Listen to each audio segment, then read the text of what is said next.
Hello, welcome to House of R. I'm Joanna Robinson. That's Mallory Rubin. But joining us today, it's Mina Kimes. Hi, Mina. How are you doing? I'm good. I'm so excited. We've never done a podcast. I've done so many Ringer podcasts. I know. This is the moment of truth. This is a big moment. Yeah, I'm excited. It's a real moment. It's Friend of the Pod month. It is. And we decided to bring, I consider you a friend, even though we've never done a podcast together. I'm just a huge fan of yours. So can you be a friend of a fan of a friend? Absolutely. Maybe. Yeah. So, welcome. Always the highlight of my year to get to pod together. One of the things I look forward to most, whether it's about The Bachelor or a movie or football. Wouldn't have been Friend of the Pod month without you. Thank you. Thank you for joining us. Thank you for you gave me like a solid choice too of Nolan movies. Yeah. And you got to pick which pod you wanted to do. It's true. Like, let's just be real. Not everybody gets to pick. It's true. And we said, hey, is there a Nolan movie of these remaining that you want to do? And you were like, hey, why not The Dark Knight? Yeah. A little movie called The Dark Knight. Which I feel is kind of lame because it's like being given a choice of the most popular. I mean, listen, I made the obvious choice. You didn't want to do right? Oppenheimer, is what you say. The Dark, I mean, I guess I just say it. This is my favorite Nolan movie. So, there we go. Prestige is close. Yes. Those are kind of 1A, 1B for me. Yeah. But this is my favorite. So when you gave me the choice, it was an easy one. Like, I'm just going to choose the best movie. And nobody's ever done a podcast about The Dark Knight before. This is the first we will one. be the first. Yeah, we're breaking incredible. We will be the first. No critics have ever discussed this. I will say, perhaps 3 women have not made a podcast. That is entirely possible. That might be Safe true. bet. So here we are. Safe bet. We're going to get to that right after this. This episode of House of R is presented to you by Target. Calling all trainers! The Pokemon and Target collection celebrating 30 years of Pokemon is almost here, and the lineup is kind of incredible. A few are sure to be fan faves. Pokemon starter jackets, mystery water-type Pokemon bottles, and even caboodles. Which feels perfect, because Pokemon has always been about sharing the adventure. And Target is bringing fans together to celebrate that spirit. The first drop is in store May 2nd, online May 3rd. With the second drop, June 6th. Explore now at Target.com.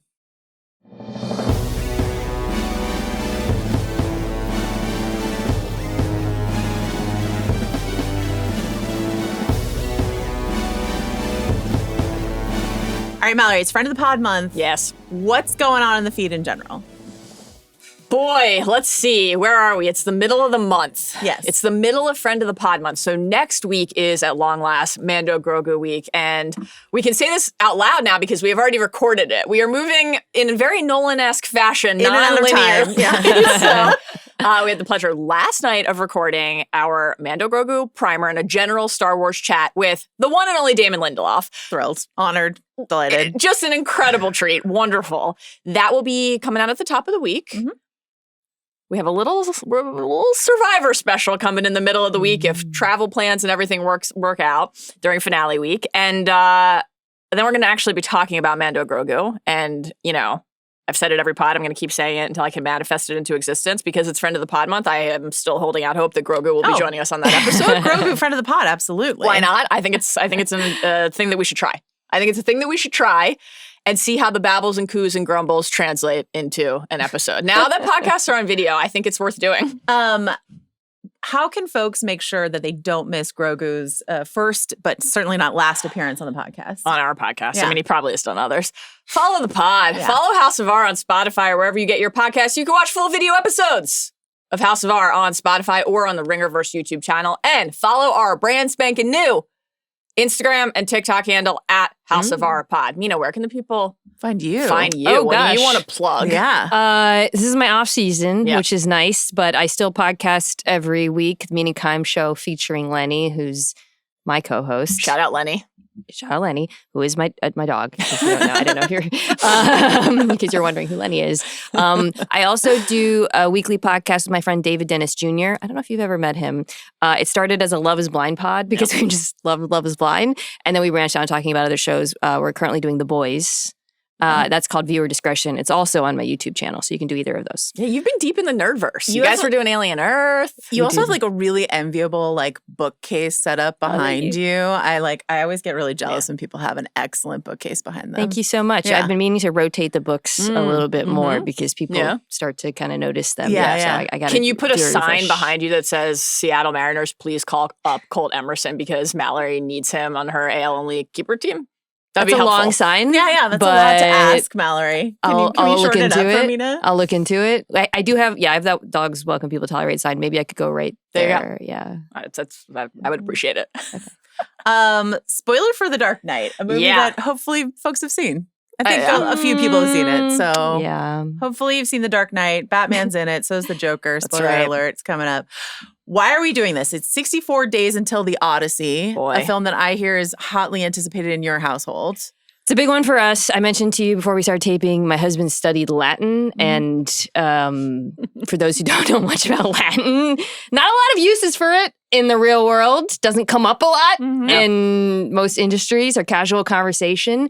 This is one of his rare opportunities to use his Latin studies, I suppose. And when we saw the trailer we went to the IMAX Avatar screening and we saw the Trojan horse scene, which I still can't decide if I like that they did that. It's incredible. Right. But the whole time I'm like, this would have been incredible in the movie. I don't know how people have mixed feelings about that, but it did make it look absolutely unbelievable. I was thinking about that a lot because when they did The Dark Knight, they showed the opening sequence of The Dark Knight, the opening 6 minutes, I think, in theaters before the movie came out. So this is something that Nolan's been doing, not for all of his movies, but I definitely remember that he did it for The Dark Knight. I'm out on the like huge chunks, like the fact that you could go and see 30 minutes of The Mandalorian and Grogu. That's too much of the movie. I'm into the like, here's a 1 minute scene, here's a 2.5 minute scene as a way to like, and you can decide if you're consuming those or not. You get a little bit of a feel that's more than a trailer and feels like you're really like the drumbeat is unfolding, but you haven't seen just like an actual giant slice of the film without being able to finish it. That feels like a real cock tease to me. On the other hand, I think there's a benefit of seeing a sequence and rather than feeling, well, we all know, hopefully, we know basically the story of the Odyssey. But if you don't, like seeing a lot of trailers just you feel like you've seen the whole movie. It's true. So maybe I would rather just see just one scene. Them haul the Trojan horse out of the ocean or something like that. It's just so good. And I'm watching it thinking, what if this is the best scene? Because I think there's a strong chance. Maybe not. Interesting. Like should you put your best scene? Again, I haven't seen the movie, so maybe it's not the best scene, but it is, I thought, an unbelievable scene. I mean, it's shot partially from inside the horse. I've never seen anything like that. And we were just tense watching it. So I feel like he knows that there are 10 scenes that are better. I hope so. And that's why he's doing it. Chris. Now, here's the question. What if they had only put out the 7 seconds of Pattinson saying, pining for a daddy? And that had been the only way they teased the movie. Or what if it's just Charlize walking in slow-mo towards the camera? I also would have found that acceptable. Enticing. I can't wait for this film. Seated. Enticing. Can't wait for this film. She said seated. Just take note. Yeah. Mallory keeps getting it wrong. Like, do they say I'm sat or I'm seated? Because I feel like that's part of meme culture is to like fuck with the grammar just to show you can. Yeah. And then I keep Mina getting the has meme it wrong. handled. You're still working on it, and that's fine. Tough. Remaining Nolans that we have left. Tenet, Yes. The Dark Knight Rises, and we're ending with Oppenheimer. Even though we did not do this in order, we are ending with Oppenheimer just because it feels right to do that. So that is the plan. Computer going away. Yeah. No, it was remember overheating. It was all of overheated with Oh, just so much yeah. Nolan information that I had put on Do you there. have all of your I don't. category I'm picks just filed away here? You know what? I don't need this. this. Wow. Search into my phone, which doesn't make noises. But Let's go now to our opening snapshot. Let's do it.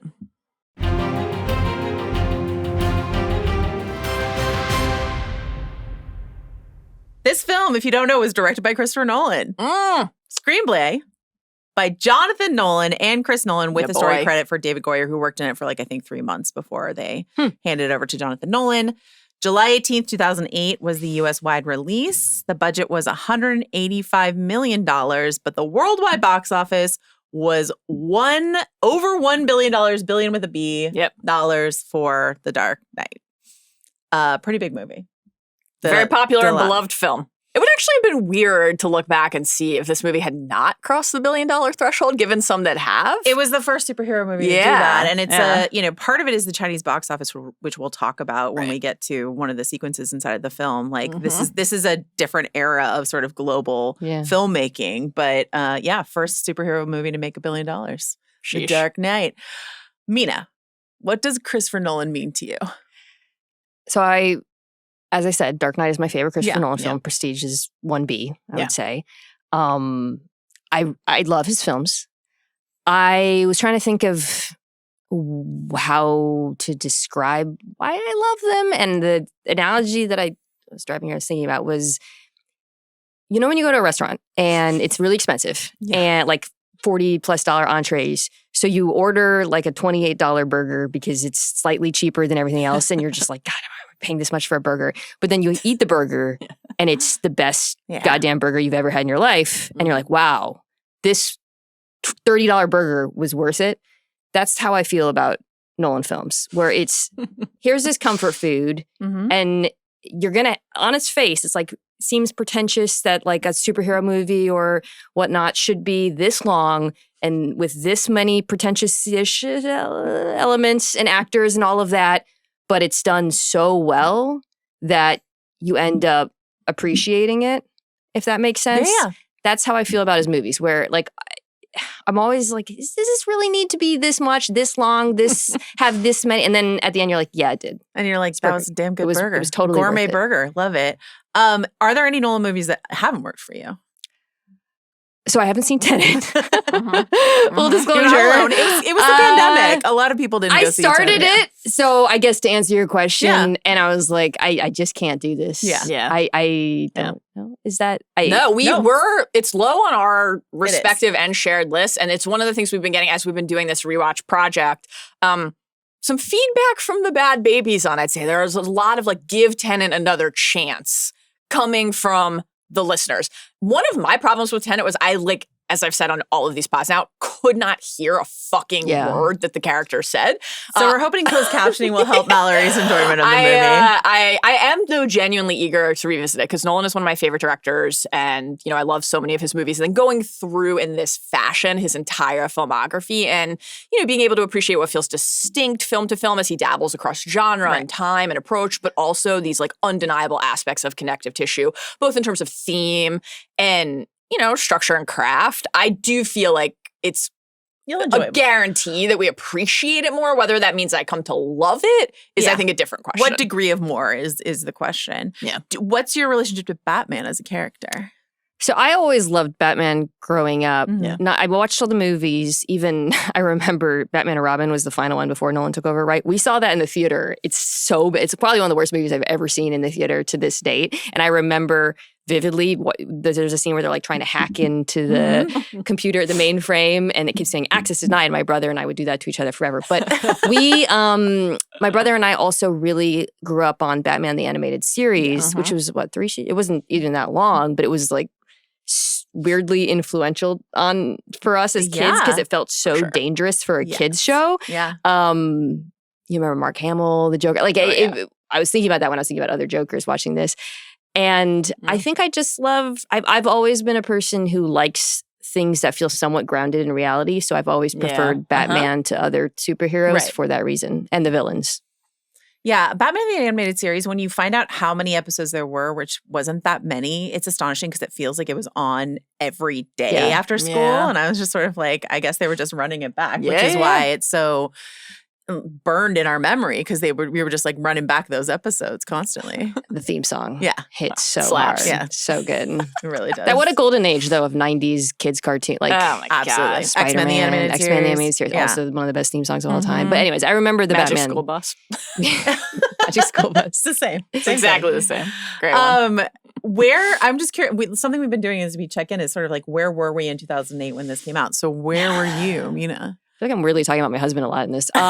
We started dating in 2008. Oh. And this was one of our first dates, was in Brooklyn. We were living at the time. We went to the theater in Cobble Hill to see this movie. Yeah.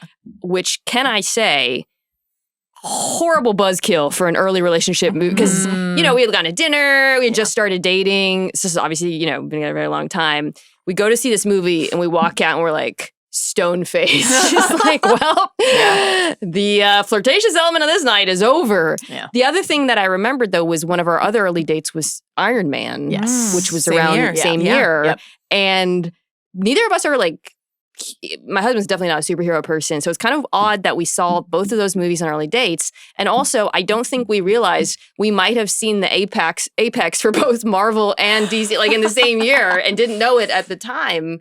And it's funny to look at back both those movies coming out that same year and thinking about the different experiences. Yeah, like spring and summer really close together too. I mean, obviously like Dark Knight is just undeniable still to this day. And in some ways, frankly, more so even than it was at the time. The stature has only grown and been cemented as like superhero bloat has kind of taken over Hollywood. Like there's, you have this immediate impact of the film. We'll talk about some of the Academy Award stuff, obviously Ledger's performance, etc.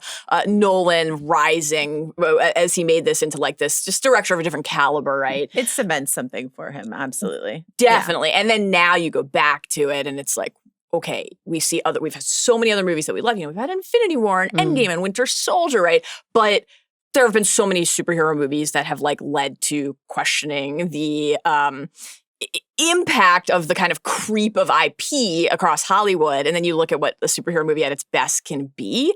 And the combination of Dark Knight, which is just this like rarefied air for art, and then Iron Man, which like is not my favorite MCU movie, but is undeniable in terms of what it launched, and what it wrought. Mm-hmm. We get a decade and a half of the Infinity Saga, which is one of the defining shared experiences for people of our generation and a lot of people in the world. So you look back at this year as a year that changed movies and what people thought movies could and should be, and that's like pretty cool, especially to have like the MCU, to have Marvel and DC kind of united in a very different way. Those films are quite distinct. Is it because they say MCU so many times? It is confusing.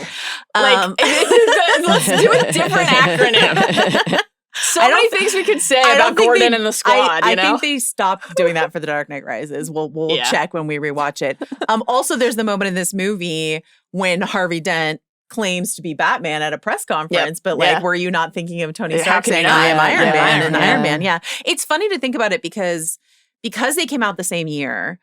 It's not that Marvel was chasing The Dark Knight because they were being made at the same time, but they were chasing Batman Begins. They were definitely chasing Nolan and they were chasing what DC was doing. And Batman Begins had already changed the reputation of what superhero films could be. And they wanted to aim for something like that. And then they just happened to launch at the same time. The movie that I think is still the gold standard for what a comic book superhero movie can be. You could argue Logan's, maybe there's like a few other, but like, I really think The Dark Knight has that crown and nothing has knocked it off the throne since. So and in some ways, I think you could make a non-trolly, like good faith case that that's been to the detriment of like society's ability to just like appreciate other genre films on their own merit, because every movie is compared to The Dark Knight, which is just like a titanic achievement. Yeah. But I agree. I mean, even like, our lists, the holy grail for the knighting, whether something is like really that good. No, but like, you had a big moment last year with something like the New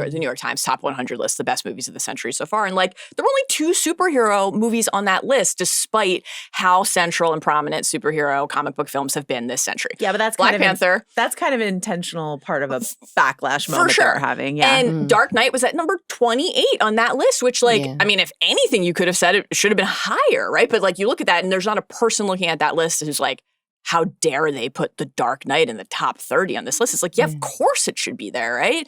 And I'm excited to talk about some of the Oscars history and what this changed on that front, because like we don't do that a lot on this pod, but it did feel like such a moment. I think also it's important to say that like this was not the first good or great superhero movie, of course, right? And there had been plenty of wonderful and impactful and really memorable and accomplished superhero films before, but this elevated and kind of like cracked a little bit maybe of like the ceiling and sphere of just who is even talking about or thinking about what a superhero movie can do in a way that is like really important for the form. I think that Oscars conversation is really important to part of this, because I don't like the notion of like elevated horror or legitimizing genre things, because it makes you feel like you should be ashamed or certain people shouldn't be talking about it.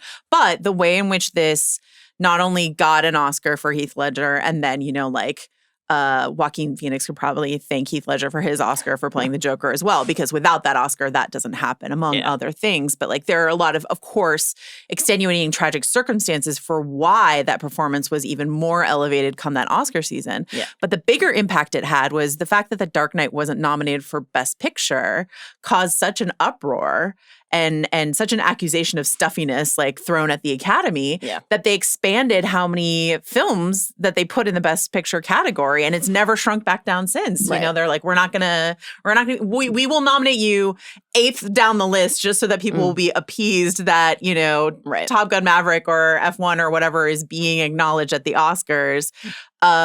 And we're never going to make that Dark Knight mistake again. That is one of the most impactful changes that has happened to the Oscars, like no question, in all of its history. Slumdog Millionaire, which won. The Curious Case of Benjamin Button, Frost Nixon, Milk, and The Reader.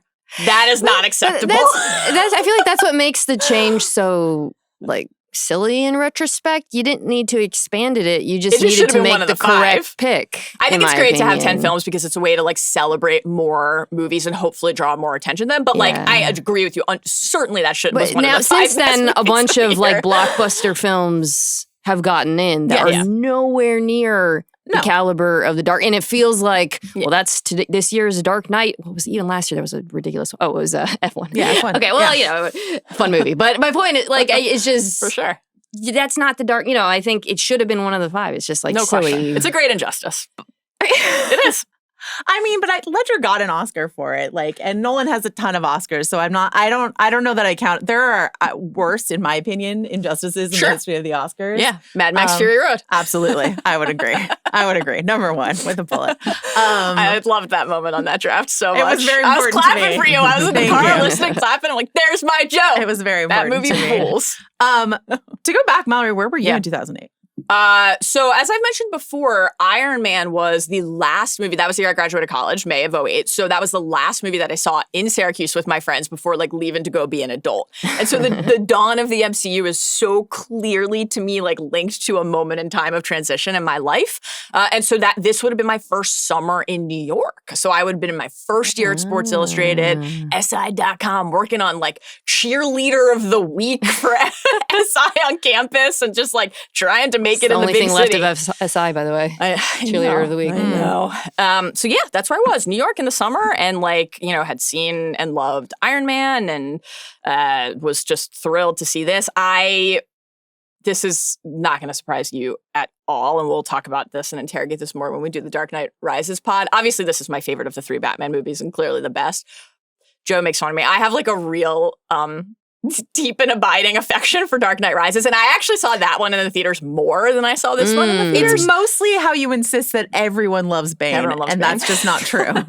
Everyone loves That's Bane. just not true. You couldn't understand anything in Tenet, but you were cool with the audio of Bane. Yes, because with like the stretch of our cinema consumption where Tom Hardy has just refused to show his full face, you know, and like grumbles and mumbles through some sort of obstruction like, is something that I really appreciate and love. And I think the Bane voice is iconic. Genuinely iconic. Something I found out in doing research for this that I didn't know is that I guess Nolan had Christian Bale go back and ADR a bunch of his lines in this movie to make the Batman voice like gruffer and grumblier and honestly harder to understand. Talk about a voice that doesn't work for everyone. Yeah. Definitely. He was like, take that swear to me and make it even more intense in The Dark Knight. Great stuff. I was in the city working, I think, at bookstores, and my like junior high, we were just talking about him, Harley Earl. My high school prom date came to town, and he just like got off a bus. I like distinctly remember this. Got off the bus, and then we went right across the street to the Metreon to watch The Dark Knight. And we stopped on the way at this liquor store that I know is like right on the corner there to get like Mickey's grenades, like the little like malt liquor grenades that I've like only in my 20s could I drink and never after. And we definitely like smuggled those into the Metreon IMAX and just like watched The Dark Knight and had the best time. So incredible. Formative memories. What a time capsule. Yeah. I love it. Really memorable. Mickey's very important. Some context. I mean, anything else you want to say in a big picture way about The Dark Knight and its impact? I guess, you know, we've talked, I think, appropriately here at the House of R about this film's lasting legacy as a superhero movie and a comic book movie and a genre movie, but I think it's worth also saying it is one of the best sequels ever made. Correct. One of the best and most accomplished like linchpins in a trilogy ever made. And it is a genre film of many forms. It is one of the best. You don't need to give a shit about Batman or the Joker at all. This is one of the best action movies ever made. Like we have, a set piece category, a stunt category. We'll get to celebrate the specifics. But like I can just hear CR saying, this is Heat. Like, which it is, right? It's an overt homage to Heat. And like, yeah. it's a impressive one. You can do that and be like, this is kind of bullshit. Like you tried to make Heat in your own way with characters who people have been exploring on page and screen for decades on end. And it sucked. And that is not what happened here. It's like every single thing about this is amazing. And, it's so, you said at the beginning, like, and I think a lot of people say this when they're talking about not just Dark Knight, but like the Nolan Batman film specifically, right? Like there are plenty of people who would say, Chicago just doesn't look enough like comic book Gotham to me, and I actually don't like that about this. But for many people, the fact that these are so rooted in reality is like part of the appeal. They're very adult films, right? And like for the fact that this is obviously part of like Batman as a character in general, and there are other heroes who give us this. Batman does not have superpowers. Right now, you could say certainly like wealth and resources are a superpower, and they are in a form. But like the Joker does not have superpowers, and so does he not? An entire truck flips over and he just sort of like rolls out and is fine. Maybe he has some sort questions. Of like cloaking because granted after a grievous injury, but Harvey Dent just is looking up at him in the hospital scene and he has a surgical mask on and a wig, but he doesn't recognize that he's Joker. Honestly, I think even worse is when he's in the honor guard right in front of like wearing the makeup. The top cop of Gotham who's just sort of like, who's that guy with the scars? Going on in this. Unbelievable. But like people have been doing Batman and Joker individually and together forever. And this felt fresh and indelible. Obviously, a huge, huge, huge part of that is the Heath Ledger performance, which people have been praising since the moment this movie came out, and we cannot possibly praise enough. It is not only the best villain performance ever. We did our villains pod. You had him at the top. It is one of the best movie performances of the century. Like rewatching it, every time I revisit this movie, you have that moment going in where you're like, will this be as good as I remember? It's somehow better, which is just such a hard thing in this like saturation era. One of the questions was like, was it like watching this 20 years later? And and for me, with the Ledger performance, you do notice new things. I mean, just like the physical aspects of her performance, like the thing where he like just haphazardly licks his lips like constantly in this little physical movements. But I think because this wasn't a performance that was appreciated at its time and continues to be regarded as such. I just felt this time watching it, it's been about 10 years for me, to be honest, just profoundly like sad. About, obviously, his death as a human, but like the career that we were deprived of. Yeah. And I think now with even more distance from it, thinking like how much older he would be and how many different roles he could have inhabited and what a strange and interesting actor he was who did so many different things and including 10 Things I Hate About You, which is a canon performance movie. Absolutely, very important. But we watched this movie, you're like, oh my God, he would have been one of the greats. I remember, I don't know if this is a totally correct story, but I was not working at a bookstore. I just started at City Arts and Lectures. There were 3 of us in the office. One person went into the bathroom. I got the news alert that Heath Ledger had died. And then he came out of the bathroom and I was like, Heath Ledger died. And he was like, when I was in the bathroom? And I was like, yes. And it was just like so shocked. It was just, he was like, that's a joke. And I was like, no, he's died. And he was like, he was so young. And then 28. Reminding ourselves as we're older, it feels even younger. Right, 28. It's just like absolutely insane to think about. And it's like, to watch this is to feel that the whole time you're watching it, like what we've lost. The licking, which I didn't know, apparently is because his prosthetics kept coming off and he had to like use his tongue to keep them in place. And then he just made it like a tick of his character. That's incredible. And it's so creepy and scary. And I just love that sort of like necessity, mother of invention. Like I'm having issues with my prosthetics, so I'll make this insane character choice that works throughout the whole thing and just heightens everything. But yeah, it's an inextricable part of this movie that would have been outstanding no matter what, but now has this like extra emotional resonance to it that you can't avoid. And I think I love the way you just put that about like he feels even younger now that we're older, because there was something about being a young person when it happened and you thinking about that age and how young it sounds. But now as the passage of time, like, and he had come off Brokeback. And I mean, we all love 10 Things I Hate About You, but like the Brokeback run and this, like multiple Oscar nominations, right? There was this sense that he was... It's an anointing of something. Yes. Yeah. And so it is just desperately sad in so many respects. And I think like the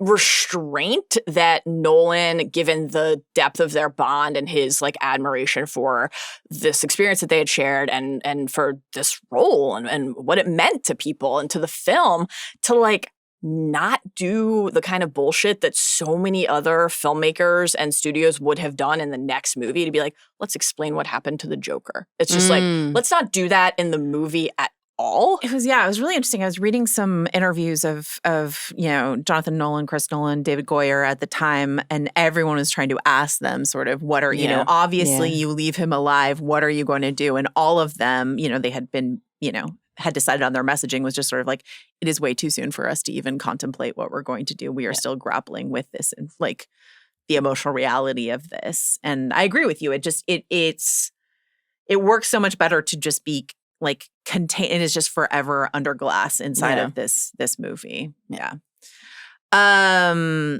Really quick. Well, so as we've been going through these Nolan movies, we've been hitting a couple themes over and over again. And so one of the themes was just sort of this idea of like your inability to know yourself. That's something that's cropped up sort of in some of the later, the more recent ones that we've been checking in on more and more. And you mentioned The Prestige. I was thinking about The Prestige a lot, especially when I found out, we'll talk about Harvey Dent plenty, but like that Hugh Jackman was one of the people like really considered for Harvey Dent. And I was like, wow, if we had gotten off of The Prestige, which they did right before this, Christian Bale and Hugh Jackman once again as these sort of like mirrors of each other, like circling each other, would that have been too prestige-y? Like how would that have felt? But I don't know. What do you think about that as a theme inside of this? We've got the Joker, we've got Harvey Dent, we've got Batman, we've got Gordon, if you prefer, sort of all circling each other as sort of dark mirrors moving around on the moral scale. Is that something you like about this movie? Yeah. I mean, the moral ambiguity is very present, right, in this one. And Joker's the character who presses on it constantly, putting together these elaborate puzzles and logic problems for them to not only challenge Batman but also to challenge how he regards himself, right? And I think the Rachel death scene, was one where at the we'll talk about her in that scene and Nolan killing another lady, but Can't help it. The idea that Batman in that moment makes the selfish choice and like, I thought, okay, this is like, and doing it in the middle of the movie, I thought was a really smart writing decision. And I think, the Batman Begins is very much about like Batman, confronting his past and all this. But that was the moment where I felt like, oh, he's really playing with the idea of Batman struggling with self-conception, as you're asking. And like also, how does he fit into the scheme of things? And it sets forth sort of, I think, the second half of the movie where he wants to not be entrusted with so much. And I think it's a good decision. What do you think, Mel? Yeah, I mean, I think that this is something that Nolan is obsessed with. We've loved to track this across the films. I'd say that this is like probably the one that most people would point to as like the poster film for exploring this. It's kind of like an interesting Nolan template in another way, where I think that like there is when we talk about stories, right?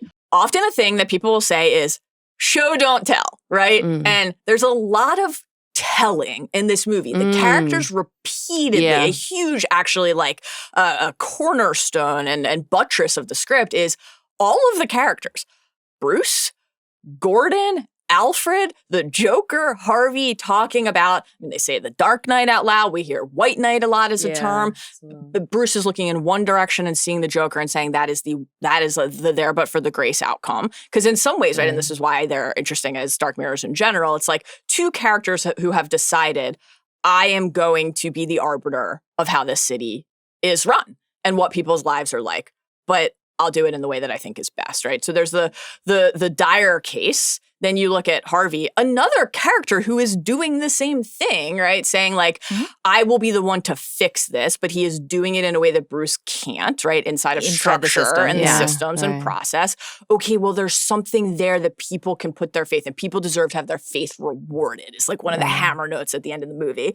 You have Alfred throughout the movie like saying to Bruce, well, like, what did you think was going to happen when you did these things, right? The big Gordon speech at the end. So I think there's a version of this movie that is just, frankly, less well made, where that is like, we get it. Yeah. Like really actually derided. But because it is so undeniably riveting to watch the Joker and Batman sit 3 inches from each other's faces in the interrogation room and say these things out loud, you're like, what a fucking privilege to get to watch these characters actually work through their bullshit, right? Yeah. So I think it's just like really kind of ballsy to like make the movie this way. And it is incredibly rewarding because it's done well. So like I think that theme will come up probably in many of the categories today because it is just such a central part of the story.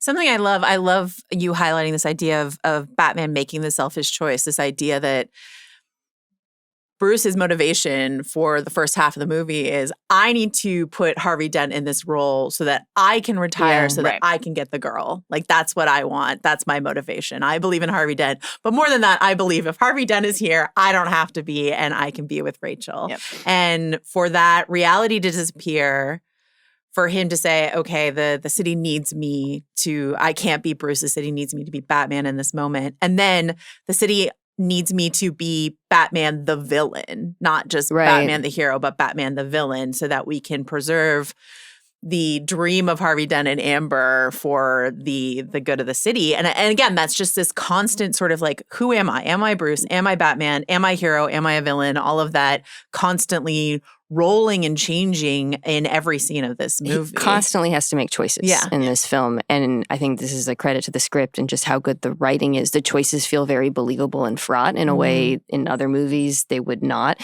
Like also the choice to surveil the city, which as many people have pointed out is sort of a commentary on like post 9/11 surveillance state and like these difficult choices we make. But like I remember I was thinking about this rewatching it, and when Lucius Fox, when he's confronted about it, it actually is a difficult choice, right? Like you as the viewer, like, you know what? Go ahead and surveil those goddamn eyes. Whatever it takes to stop this terrorist. Oh my God, I'm doing the thing that we did in post 9/11 America. But it is a choice Batman has to make, and all of these individual choices, which make him reflect on who he is and his self-conception and how he fits into the city, are actually difficult. And I think that's what is so key to this movie. Is it's about hard choices. I actually think that's why the Batman Begins and The Dark Knight work better than The Dark Knight Rises. It's not just Bane's fault. And I like Bane more than some, but like, it's not just Bane's fault, but also these are Nolan's exploration of power and who gets to decide and sort of like teetering on fascism and all that sort of stuff like that is a Bush era reaction. And I just don't think an Obama era Batman movie works as well. This film feels so 2008. Yeah, like absolutely. The themes that it's reckoning with about that like the authoritarian state, like what is even its conception of technology at the time is just like such a time capsule for me. Absolutely. And Iron Man like for sure dabbles in the same thing. So and then the other, this is something that CR brought up when he came and did Dunkirk with us that we like have been loving to think about, especially as we think about the Odyssey, is this idea of Nolan again and again and again making a story about someone just trying to go home. and that is like a pervasive theme. And so I was just thinking about it as it applies to this. And it's like, there's the Batman, there's the Bruce that longs to be Bruce. Can I just go back to a Bruce who knew a Rachel and is just and that's who I am. I'm the master of Wayne Manor. And can I go, we're literally rebuilding Wayne Manor. Right. Can I go back there and just be Master Bruce and Rachel is my girlfriend and everything's fine? And then there's also the idea of, can I return Gotham to something that resembles a functioning city, not a lawless city? Like, so it's not like, can I physically go home? It's like, can I be home, or can my city be home to me again? Is the best I came up with in terms of how it applies here. Did you have any thoughts on that, Mallory? It's interesting just like thinking about the Wayne Manor penthouse, Batcave, like Bat Vault. I think there's something less visually iconic about the landscape of this film compared to the first and the third, actually. But the story and the performances just transcend that. And it's this idea that Bruce is like a little bit out of place, even from the place he didn't feel like he could be comfortable, and like he was always like a ghost in his own home, and that's their room and stuff like that, right? And what will you rebuild, and what does it mean to rebuild something? Like, I like that little moment where as he's kind of feeling out Harvey, and is this guy not only like good enough for Rachel, or am I ready to push him aside for Rachel, but like, can he be can the city put its trust in him? And like, that little barb right before that of, you should like know where the borders of your own city are, the Palisades, like, it's in Gotham. And it's just so funny to think about. It's a subtle, small little way for the movie to remind us of how Bruce has always been. He's like the fucking 1%, right? The 1% inside of the 1%. And that he has made the choice to put on this suit every night and go punch bad guys in the face, right? And so like, what is his relationship to the city? I think the way that the characters of Gotham are presented in this film, with all of the gangsters and the crime families and like the caricatures there. Yeah. Just incredible Eric Roberts performance. Just I'm always like, how are you, didn't your legs like shatter when he pushed you off this balcony? How are you like standing and walking around the hospital? And it is worth saying there are like plenty of little nitpicks like that and things in this movie where you're like, wait, what? But you don't think Two-Face would have gotten an infection with exposed sinew and walking around the city? Like, questions about that. How eyeballs work? Can you just have them out he there? would die immediately. Shouldn't the eyeball have just exploded? Or at least like shriveled with exposure to real air? Like Egon's like exploding cock sausage on a spit. I can never decide if it's great or stupid. I know. I'm like, this is like just so it insane. Somehow works. The fingerprint reconstruction on the bullet. It's like, Incredible. What is this? Incredible. But because it's about Bruce's money and resources, and also a little bit of that like germ of Detective Batman trying to crack the code. But also the Joker being ahead of always, Bruce every step of the way. Yeah. And so to the home question, like, because you have the Joker, burn it all down and agent of chaos and better class of, the city deserves a better class of criminal. It's also like, what is the idea of home for everyone else? Right, the city. Yeah, right. What are they trying to protect or tear down? I think in the same way, like you talk about self-conception and like Batman and that constantly being tested in this, the city of Gotham is constantly also having to make the choices, culminating, of course, with the pivotal scene, right? Yeah. But like, in the thing where Joker puts the hit out on the Wayne employee, the snitch, and it's like, okay, we're testing the city. Incredible. And then ultimately the city finally passing the test is, I think, what allows Batman to make his ultimate choice. And I feel like, to your question about coming home, the whole movie is kind of reckoning with, is this a place worth saving? Yeah. And is it a home worth going to and preserving? And it's like the only bright spot is it answers that question in the affirmative. Yeah, I love that. And then it's that real save the Shire, but not for me, right? Like we save Gotham, but the end of this movie is Bruce on the run, right? Being chased in order to save Gotham, which is just fascinating stuff. I love this movie. So good. Last bit of context I want to add before we go into our superlatives, which is my Jonathan Nolan agenda continues. I have been saying I love Jonathan Nolan and his wife Lisa Joy and their work on some of, but not all of Westworld. And so identifying like what he brings to the collaboration with his brother. They did The Prestige. They did The Dark Knight. He worked on Interstellar. There's just like Memento was his idea in the first place. Like they're like, where is Jonathan Nolan inside of this Chris Nolan legacy? So I loved learning that arguably the most famous line from this movie, you either die a hero or live long enough to see yourself become the villain. A line so famous that I think some people think it pre-existed The Dark Knight. There's a few things in there this are movie. a lot I'm of like, lines in this are movie we like sure that? this is the first I time? know. Oh my Yeah. God, it was. Jonathan Nolan wrote it. Chris Nolan has said in Crazy. interviews, I'm jealous that my brother wrote this line. He wrote it. Here's a quote from The Hollywood Reporter. We were looking for something that would distill the tragedy of Harvey Dent, but that would also apply to Batman. The richness of Batman is the way in which this principled, almost Boy Scout-like figure is wrapped up in this kind of ghoulish appearance and his willingness to embrace the darkness. So I was looking at Greek tragic figures. The first part of that line, you either die a hero. And that part's important because not everybody wants to be a hero. It's engaging in heroics that puts you in this space where you have this binary outcome. The idea is there are people who put themselves on the line, and so often that wager turns on them. It's also that old idea of absolute power corrupting absolutely. It felt uniquely resonant to the tragedy of Harvey Dent and the tragedy of Batman. The fact that it resonates with people beyond the film is gratifying. I was proud of that line. Chris Nolan has said in interviews when his brother pitched him that line, he was like, I don't know what this means. I don't know. What are you talking about? So I'm glad that it made it in, and I'm glad that it is Great stuff. a real sort of like burnishing of Jonathan Nolan's legacy, which is important to me personally. Interesting. Greek tragic figures and heroes. Will that remain on their minds? Did you know that Chris Moving Nolan was forward. in contention to direct Troy? I didn't know, I saw this in the Time profile. Yes. So he's been like Fascinating. trying to do the Trojan War for a very long time. Okay. Anything else we want to talk about in a big picture way before we get to our superlatives? Oh, let's get to it. Let's do it.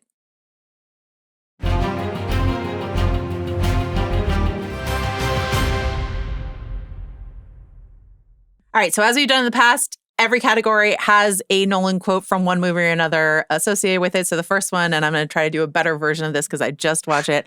Why so serious? He like really hits that last S Sure does. very hard. Pretty good. Funniest line or moment, Mina? There's a few Joker moments that Yeah. come to us unsurprisingly, Yeah, right?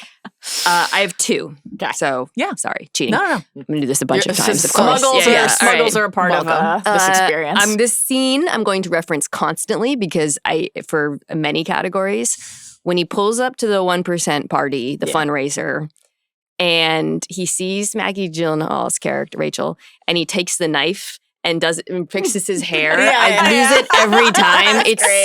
just a great little moment.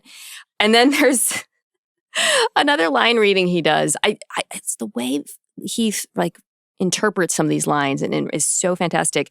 It's when he meets with Gamble for the first. So he shows up for his first like negotiation with the mobsters, and he goes, "Do you think you could steal from us and just walk away?" And he's like, "Yeah." And it just cracks me up every time. There's these little like moments that aren't even like the signature Yeah. quotes, but that one cracks me up every time. That's really good. Great picks. That's like a really, to your point from earlier about how rewarding it is to revisit the performance, those little moments like in that same party. And I didn't have this as one of my picks, but I'm just thinking of it with you talking about the knife hairbrush, like the grabbing of the champagne flute and then tossing out the champagne before he takes the sip, stuff like So that. Those sweet. touches are so great. I am going with Scarecrow briefly appearing in the parking garage. Is that your pick? You can't take. You know that Scarecrow is my beat. Okay. It's That's fine. You could. Take I don't need help. Not my diagnosis is just That's my answer. incredible. Not Wonderful my stuff diagnosis. from Crane. That's just the best. Let's see. Since we both have that, to throw another contender out, I think that the way when Joker says in the gangster backroom meeting, I'll find him and I'll make him squeal about Lau. I know the squealers when I see them, and then Lau is like on this little Zoom, this little- proto Zoom. Yeah, exactly. He's on his airplane. He's got like beaming a perfect transmission on this tiny, shitty old TV. And then he just sort of like reaches forward to turn on the TV. He's like, he's on there. That's just an incredible moment. Great stuff. I would also add when Bruce is getting patched up and he says it was a big dog in terms of what attacked him. And then Alfred saying, "What's Russian for apply your own bloody suntan lotion?" when he's on the yacht with the ballet. Really good stuff. But yeah, my my guy, Jonathan Crane, Scarecrow, Delightful. always delivers. Never a bad moment. It's so great that he manages to make it into every film of the Mhm. trilogy in just some capacity. Like, all right.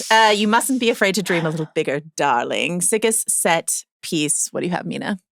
I don't know if this is going to be a popular pick. oh, The opening. That's my pick, Bangkok. too. Okay. Yeah. All right. So it's freaking awesome. Yeah. And it accomplishes so many things with such efficiency, introducing the Joker as a character in the most magical way.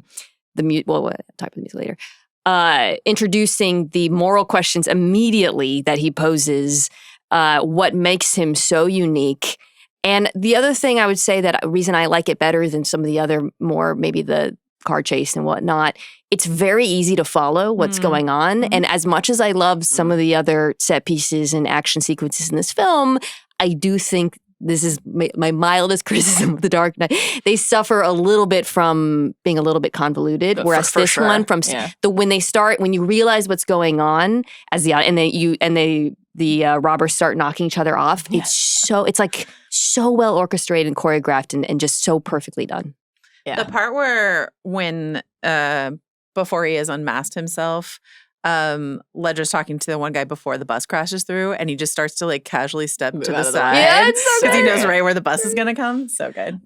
That's my pick too. And I will say we have like a stunt category coming later. If we didn't have that, I would have picked the car chase here, but knowing that because of the flipping of the 18-wheeler, that's going to qualify for stunt. Yeah, it's amazing. That's a chance to talk about that there. Because if people are like, how could you guys not be picking the car chase? We'll talk about it in another category. Maybe you have it here. But I think also, like, I really agree with everything you said. The opening is just kind of like mesmerizing. And it's just such a wonderful assurance that you're in for something special right from the jump. The fact that the Joker, that we know right away that he's got skin in the game. Like, he's out in the field, right? Yeah. That level of commitment and involvement, you know what a worthy foe he is for Bruce in a way that feels so important, not only for the history of the characters, but this particular like version and rendering of it. And just the thrill of it. Like the bus moment is such a good early snapshot of how much he fucking likes it. Yeah. You know? No, I killed the bus driver. Bus driver? What bus driver? Yeah. Like, he couldn't wait to say, no, I killed the bus driver. It's just so good. And like that, also just the undeniable like aspect of how far ahead he is, the precision of being able to pull the bus right into the line. Right, the intelligence is conveyed. And you're like, this is, we're dealing with they're someone not going to who's be able to get this guy. insane and also a genius. And you find that out. It is actually a show, which I actually think is very characteristic of the Joker character in general. You talked about all the telling this movie does. They don't tell with the Joker. It's mostly showing. In fact, he doesn't get a backstory. We'll talk about that, like a normal backstory. It's all just like you learn so much about the character so quickly in like 5 minutes. Well, also to the backstory point, he lies all the time. Yes. So when he says, he emphatically says, I don't have a plan. Like, I'm not a person who plans. And we're like, I'm sorry, we've seen 90 different meticulous plans of yours that it like require you to understand everyone's psychology and exactly how everyone is positioned at all times. It's amazing. I picked the sort of like Hong Kong base jump sequence because this is and in that like lengthy timepiece about the Odyssey, they talked about like, they shot this on IMAX film, all of the lengths that they went to make that work because it is incredibly cumbersome. But this is just such an early dabbling for Nolan in IMAX. So the truck flip, which we'll talk about later, and then this sequence where we're like circling around the building and there's like Batman on the outside of the building, and then later the base jump. That was like an IMAX, like a really early IMAX moment for Christopher Nolan. And it's just sort of like the truck thing, I think, is even more impressive, but you just like really feel something different about how drawn into the world you are. And for Batman to do this incredibly, he's just a guy, just a really, really rich guy in a weird suit, but like he's just a man on the outside of this massive building. It's like real like Burj Khalifa and Mission Impossible energy. Totally. And you're just sort of like drawn in because the frame is so huge. And it's just like, I don't know, I think about that moment all the time. And then also I couldn't figure out if this was of the era when a lot of these blockbusters were intentionally shooting sequences in China in order to appeal directly to the Chinese box office. Right. It did not open initially in China, but they did eventually get like $52 million as part of their road to $1 billion from the Chinese box office. But it's such an interesting era in Hollywood where you just see like various things awkwardly shoehorned in. This feels like sort of seamlessly blended, but there are other movies of this era where you're just sort of like, oh, this is here just so you can open this in China. That's interesting. Next category, you either die a hero or live long enough to see yourself become the villain. Who is the real villain of this movie? If it's not the Joker, but like, do you have another option here? Human greed was the best thing. I mean, there's so many moments where humans are exposed as, or human nature, I guess, the Joker is playing on that the entire movie. He's like, I'm going to push all these pressure points, whether it's the Wayne employee who's going to, well, that actually was, he was going to snitch on him on his own, right? But there's the corrupt cops, and that's a big plot point and through line. I think also just not terrorism in and of itself, but also like the reactions and overreactions that it inspires is something that he's really playing with in this film. I feel, I don't know. And I will talk about this. Like, are humans proved to be good at the end? I don't know. Like, we can talk about that, but I feel like that's the theme that goes throughout the entire movie. It's through line. That's a solid one. What do you think, Mallory? I'm going with the idea of a symbol. Because I think this is something, and this is one of the things I love about Nolan as a storyteller and what he and the Nolan brothers are like interested in interrogating is like when something is propped up, how does that often go wrong, right? And so it's like the idea of what is the idea of being something that others aspire to actually like do to you? Right. And what choices does it force you to make? And then what happens when other people try to like mimic it? You know, with the copycats, right? Bruce is like, this isn't like what I meant when I said I wanted to inspire people. Or when somebody else is trying to like leverage it or undercut it. Or when you look at somebody else who has become a symbol and you're like, that's more powerful. So there's something, there's so, again, it kind of moves in all directions between the characters, which is part of why the movie works so well. You have like the Dark Knight thinking that the city needs the White Knight, right? You're the symbol of hope I can never be. And it's like, is that true? Right? Like, is that true? But so I think the fact that Bruce has talked himself into that is like actually like really tragic. And one of the most interesting and I think rewarding parts of watching the movie is like, I will speak for myself. When I watch the choice he makes at the end, which of course there's like nobility in that sacrifice, I'm like, this was not the right decision and you didn't need to do this and you shouldn't have done this, And the fact that that is born out of this belief that society fueled by greed, as you're noting, and perception and ambition can only function if we have one thing to strive for is, I think, like really dangerous and fraught. I think, there's a line later where the Joker says, I'm not a monster, I'm just ahead of the curve. Yeah. Yes. And great. it's such a good line. And there's so many aspects of this film that feel prescient. A lot of Nolan's work feels prescient. And that idea of like the cult of personality in the era that we live in, and this idea of like the one person, and like, it is there in the Bush era, it's there in the Obama era, but like it is there more than ever in the Trump era. And that is just like, I think that's a really astute point. I have a dumb answer. Tell me. Ready? Yeah. Medical debt. Ramirez. That's true. It's not really greed. Her corruption is not quite greed. It's medical debt. Yes. Yeah. Let's go to the pit.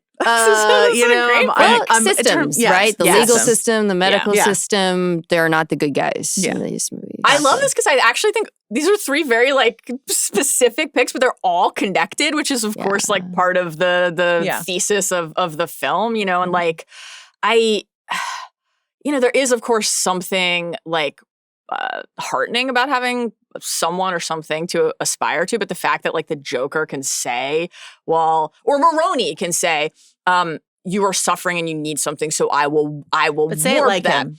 I can't. I don't have like a cool gray suit on. Yeah. You know, Kind of talks like that. And then the Joker can say, like, I took Gotham's White Knight and I brought him down. It wasn't hard.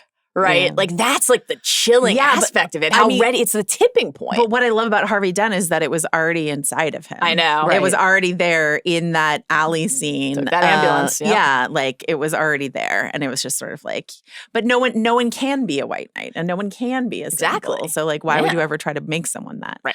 All right. Are you watching closely? Most exquisitely gorgeous shot. You mentioned the, I don't even know what to call it, the swooping, the Hong Kong, the bat flying scene or whatever. I actually love the scene, the shot of the Joker walking away from the hospital. Yeah.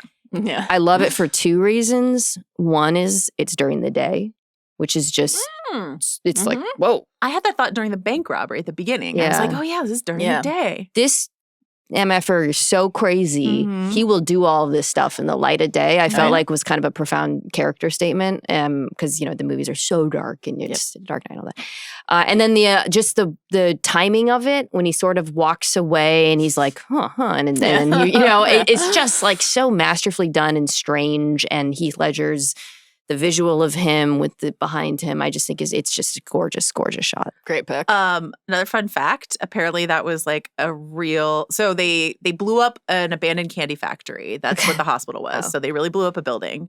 They only had one opportunity to do it. The mechanism accidentally delayed. So that's Heath Ledger Wow, really? the That's misfire. so cool. Yeah. God. The filmography really is connected. Like this guy makes Oppenheimer and he's like, I'm going to build a bomb. And it's like, wait, already blown up an actual I was building. watching this. I was like, I need to find out what building he blew up because he definitely blew up. It's just insane that this was shot in 2008 and everything looks so good. Yeah, it does. Scenes like this. It looks like it was filmed yesterday. It's crazy. Did you have another? No, that was my favorite. I have a Joker pick as well. This was one of the easiest picks for me of the entire rewatch project. It's the Joker head hanging out of the side of the car, like in a the dog. wind, like a dog, which I think is one of the most iconic shots in like any superhero film. The way that there's something just kind of like visually, you know, arresting about it. It's a great, he's not giving one of these incredible line deliveries and terrifying us with something that he's actually saying about his like human assessment of human nature. But there's just something like so harrowing about the joy and glee on his face. And the way the car is driving, it's like veering all over the road. Yes, the unpredictability that you feel in the motion.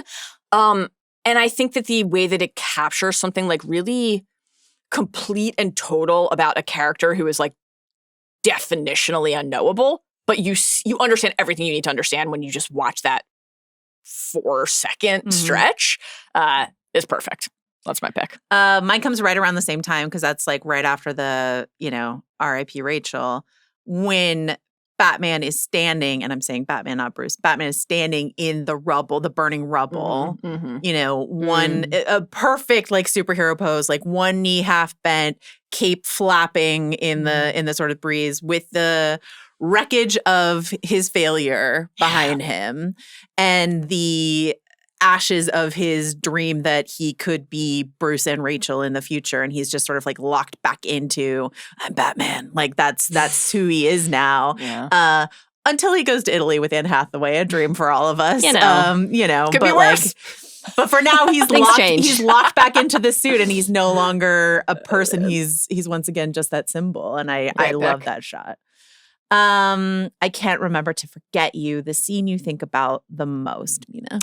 So I alluded to this. Mine is when the Joker shows up at the party. So it's right at coming off of the heels of the old commissioner getting killed, the judge, and the stakes are just immediately like, oh my God, he's killing them. And then when he pulls up, everything. First of all, we talked about this being kind of like not time capsule, but like it's about the war on terror and technology in 2008. But that's also like the moment of like Occupy and post-financial crisis. And I do think that's an important scene also in capturing that dynamic of like class dissent and class warfare and an agent of chaos representing the everyman that of course he would continue in The Dark Knight Rises. But I also think in terms of the characterization of the Joker, I said in the first scene, we learn a lot about him. But this is the scene where it's really concretized for me because he gives his backstory a second time and changes it. Mm-hmm. And I vividly remember being like, yeah, holy shit. Like, we will never know what this guy's deal is. And that's such an insane thing to do in a superhero movie, which are, you know everything. It's always just like, here's this guy, there's the villain, here's his origin story. For the Joker to immediately be like, yeah, I'm never going to tell you. I just was like, and I think about that all the time in terms of like characterization and it's a huge part of why Heath Ledger's performance is a big part, but the writing of the character is magnificent. I also think in that very moment, the way that that Rachel is just squirming under his grip is just like, it's so tough. A very related pick. I have the different stories about how he got his scars as like a joint pick, because I agree with you. I think there's something about it that is just, it's like the terror of ambiguity. Yeah. Especially in a space where you are so used to information overload and like origin stories as like a trope of superhero movies. Yes. Like, and then there's some of it where it's like, because of his mental instability, there's that aspect where you're like, what does he even know to be true about his own life? But then, of course, there's the way that he is deliberately trying to destabilize and unmoor everyone around him. Then there is, of course, the aspect of it that is just like fun for him, right? It's to see the world burn, like Burma Bandit. I love my job. Which is another great line. Exactly. I love my job. So, there's the intrigue of it, like when you're like, oh my God, when you hear the different story the second time and you realize that you don't know, it's like, will we learn? And then you build toward, it's just so fucking good and satisfying when he tries it on Batman. Yeah. And he's like, no, but I know how you got these. Yeah. It's such a rewarding. What a great payoff. But I think also, not just the fact that he is telling people different things, because you wonder how many different versions of the story has he told. Is it like 4? Is it like 400? Right? But each of the things that he says is completely believable as his backstory and so deeply upsetting to consider. Like, no matter which version is true, neither of the versions that we heard are true potentially. What he says to Gamble is, my father was a drinker and a fiend. The way he says fiend, that's one of the, oh my God, just like unbelievable moments. He turns to me and says, why? So serious. I mean, we're getting iconic moments inside of iconic moments, like a Russian nesting doll. Iconic moments, unbelievable. And then the Rachel moment at the party, like, you look nervous.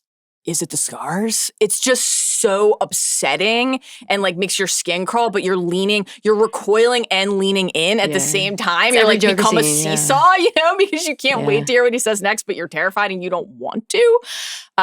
Just unbelievable. Really. And the last thing about that is I think this is true in maybe every Joker scene in the movie. I think those two moments with Gamble and Rachel in particular, you can see so clearly on the other performer's face that they recognize in real time they are watching something historic happening. Yeah, there's like this apocryphal story about that Maggie Gyllenhaal moment that a lot of people think, and I think this is just an internet theory, honestly, but a lot of people think she's trying to make eye contact with Christopher Nolan to be like, can you call cut on this scene?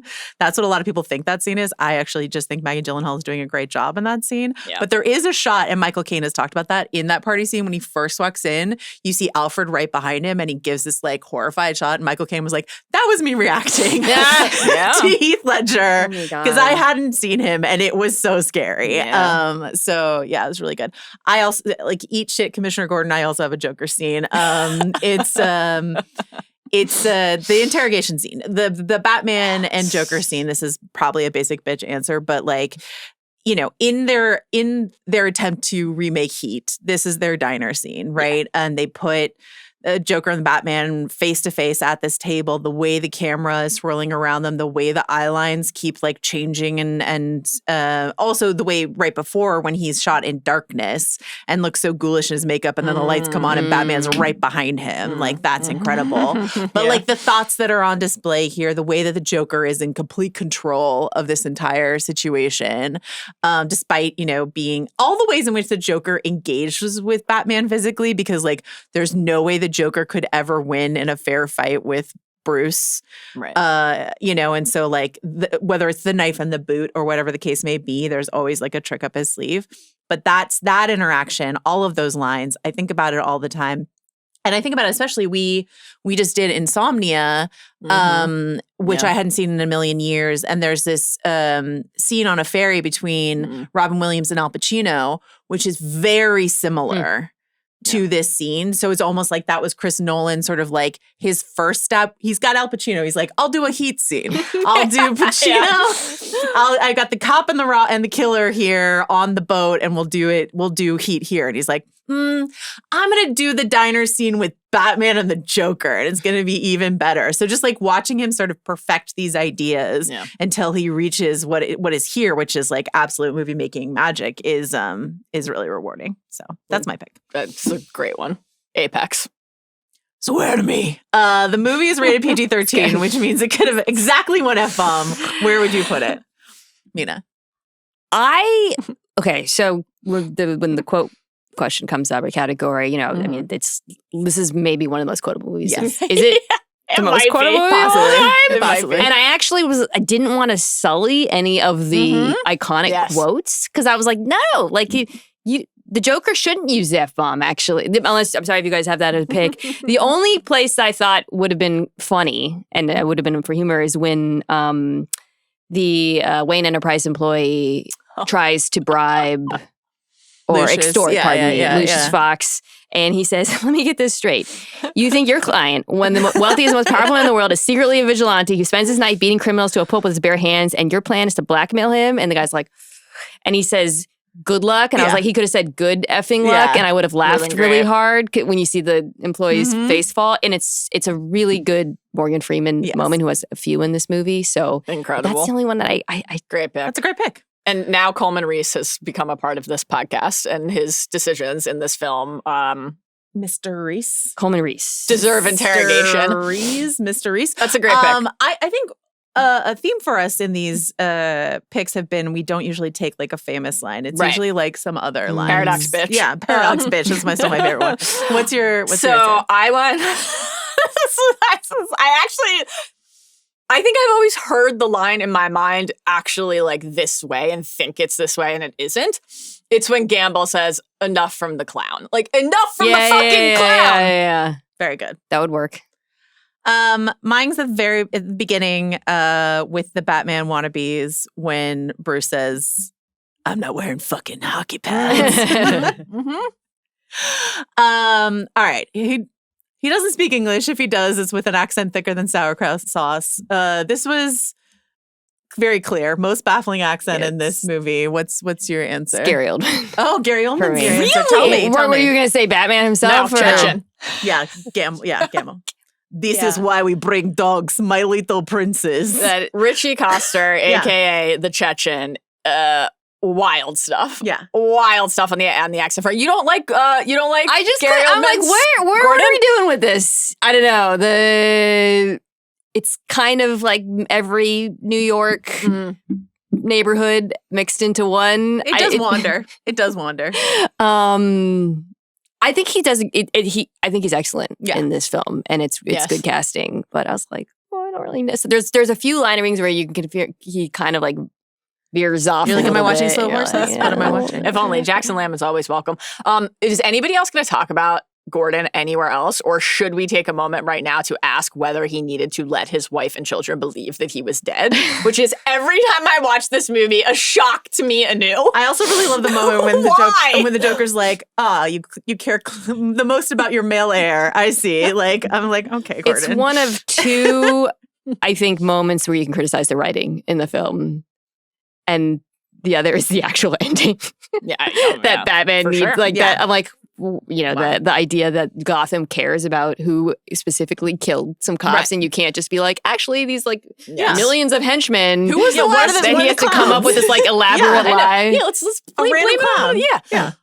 When was the last time a DA had this strong of a grip on the populace? It's a great question. Eric Roberts is also doing a lot on the accent front. It's I will working. say, but it does work. I will also say, and this is not a criticism, but the voice that Heath Ledger creates for the Joker, which is very Tom Waits, is like it's not from anywhere, which is fine because we don't know where the Joker's from. It's not a critique. It's just like a really fun voice choice that he makes here, obviously. All right. No one cared who I was until I put on the mask. Best use of a Nolan verse regular. And so the rule for this, sorry, I mean, I did not make this clear, but like it's someone who has been in at least 2 Nolan movies. At least 2. At least 2. Okay. Yeah. I had the, I think, obvious choice and then the hipster choice. Let's hear them both. Michael Caine is born to play Alfred. Correct. Like that's just crazy. Like I mean, and it's not crazy that it's just he is obviously in all of his films, right? Yeah, and pretty much. It's like you can almost imagine Christopher Nolan sitting with him and being like, "You should be Alfred." Okay, I'm going to make an entire Batman trilogy because he is to me the iconic Alfred. Just definitely. So, my hipster choice is I love when David Dust. Austin shows up in this film as one of the Joker's minions or whatnot, which is also a role that he was born to play. That's my choice too. And he's in Oppenheimer, so he counts. This is his film debut, and he's just like really, really good in this. That's wild. I know. Do you think he has been in the most combined Nolan Villeneuve films of any? Oh boy. When you look at his IMDb, because I looked at it, I was like, I know he's been in other Nolan films. I was like, oh my God, he quietly has like the greatest director resume of any working actor. Also like how he's he in a lot bounced of stuff around superhero franchises. Yeah, right. Yeah. Suicide Squad. Suicide Squad. Yeah. It's great. Yeah, I was like driving myself crazy trying to pick someone other than Michael Caine because we've both picked him previously, and then I decided, so many who the times. fuck cares? Yeah, Let's just do Michael it again. Caine. Yeah, let's do it again. Why do we fall? I didn't realize how many Batman quotes I have here. Why do we fall, sir? So we can learn to pick ourselves back up. Best stunt. This is where you guys want to talk about the truck? Let's do it. I think is there? we have well, to. I have one other. I have another choice. Okay. Let's talk about the do truck. let's hear the other ones first. Yeah. What else is in the mix here? Well, I just think the Bat Pod, like that's part of it. Don't we roll that into? I think because the Bat Pod is what you're takes considering out like the whole chase. Well, but the flipping of the truck is the Bat Pod. They basically do the Hoth AT-AT run under it and do the wires. To me, it's like yes, that, but it's even before, like just as it emerges. That is wonderful. And it's like, and the fact that it's like a real motorcycle stuntman on that, and they built that thing so that it could run is just like part of this whole grounding in reality. We got a motorcycle stuntman to do the Bat Pod. Really cool stuff. It's like when he drives up the wall to like turn around. Yeah. He's like, legendary. You want to hear my other pick? Yeah. All right. So it is.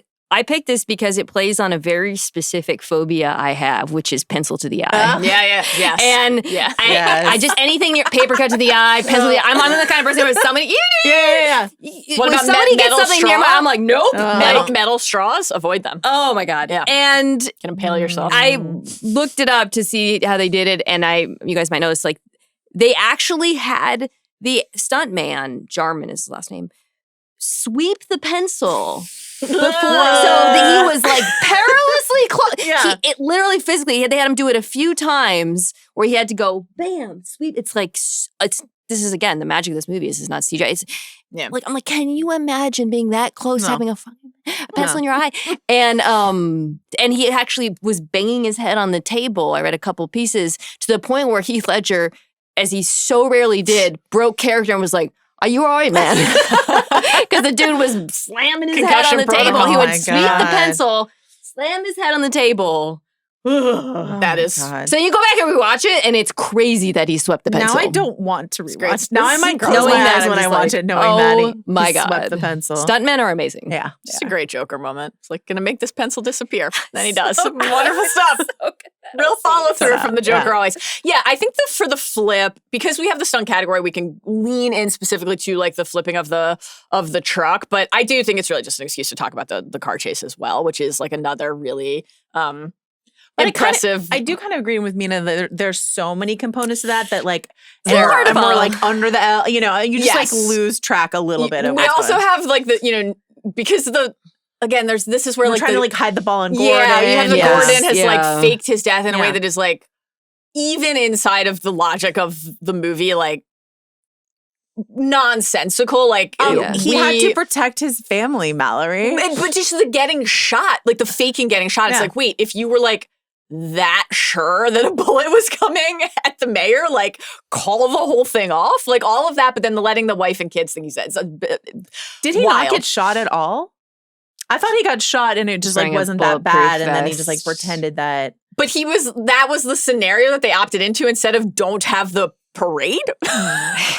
It's like, what? That's the kind of stuff you don't really want to like linger on or think about too much. Yeah, but wow, one of our cops is wearing a Joker. That's kind of odd. That's Maybe. so you have Just the let it Gordon slide. reveal that we're building toward. And then you have Nikki Cat, who we just, we obviously just watched in Insomnia, who's there to like basically narrate the sequence. There are definitely a few things that could pull you out of it. But just like, I think the action is really amazing. The blockage that then takes them down to lower fifth. So you've got we're going to be like turkeys on Thanksgiving. And then they are. The bazooka, the bat pod emerging. The way that it feels like we're getting to kind of traverse every inch of Gotham in that sequence. It is so long. Yeah. But in a way that I think like really you feel the terrain that they are fighting over as they move through the city. And then the face-off itself, like now there's a Batman. Ooh, you want to play? Come on. The way that the bat pod moves under the truck to flip it. The fact that the Joker makes it out of that somehow, but then is like ready to die. Hit me. I can't believe we've gotten this far without talking about it. Hit me. Like chilling. And then, of course, we talk about this a lot in general with like action sequences. We talk about this a lot with Star Wars duels. Like they're most memorable. They're at their best when there's a really key character beat inside of it. This gives us that because Batman does not kill the Joker here, which he just definitely should have. So many times he should have. It's the choice. Yeah. I guess I will say, watching this on the tail end of our Daredevil watch, where I'm just like, Matt should just kill Kingpin. I'm just sort of like, Batman should definitely just kill the Joker. He would have saved so many lives if he had. I understand. He's protecting his own soul and the soul of the city. But I was just like, tarnish yourself in order to save all of these lives. Why not? All right. Amateurs seek the sun, get eaten, power stays in the shadows. The stealth MVP of this movie that not enough people talk about. It's hipster o'clock. Let's bring it.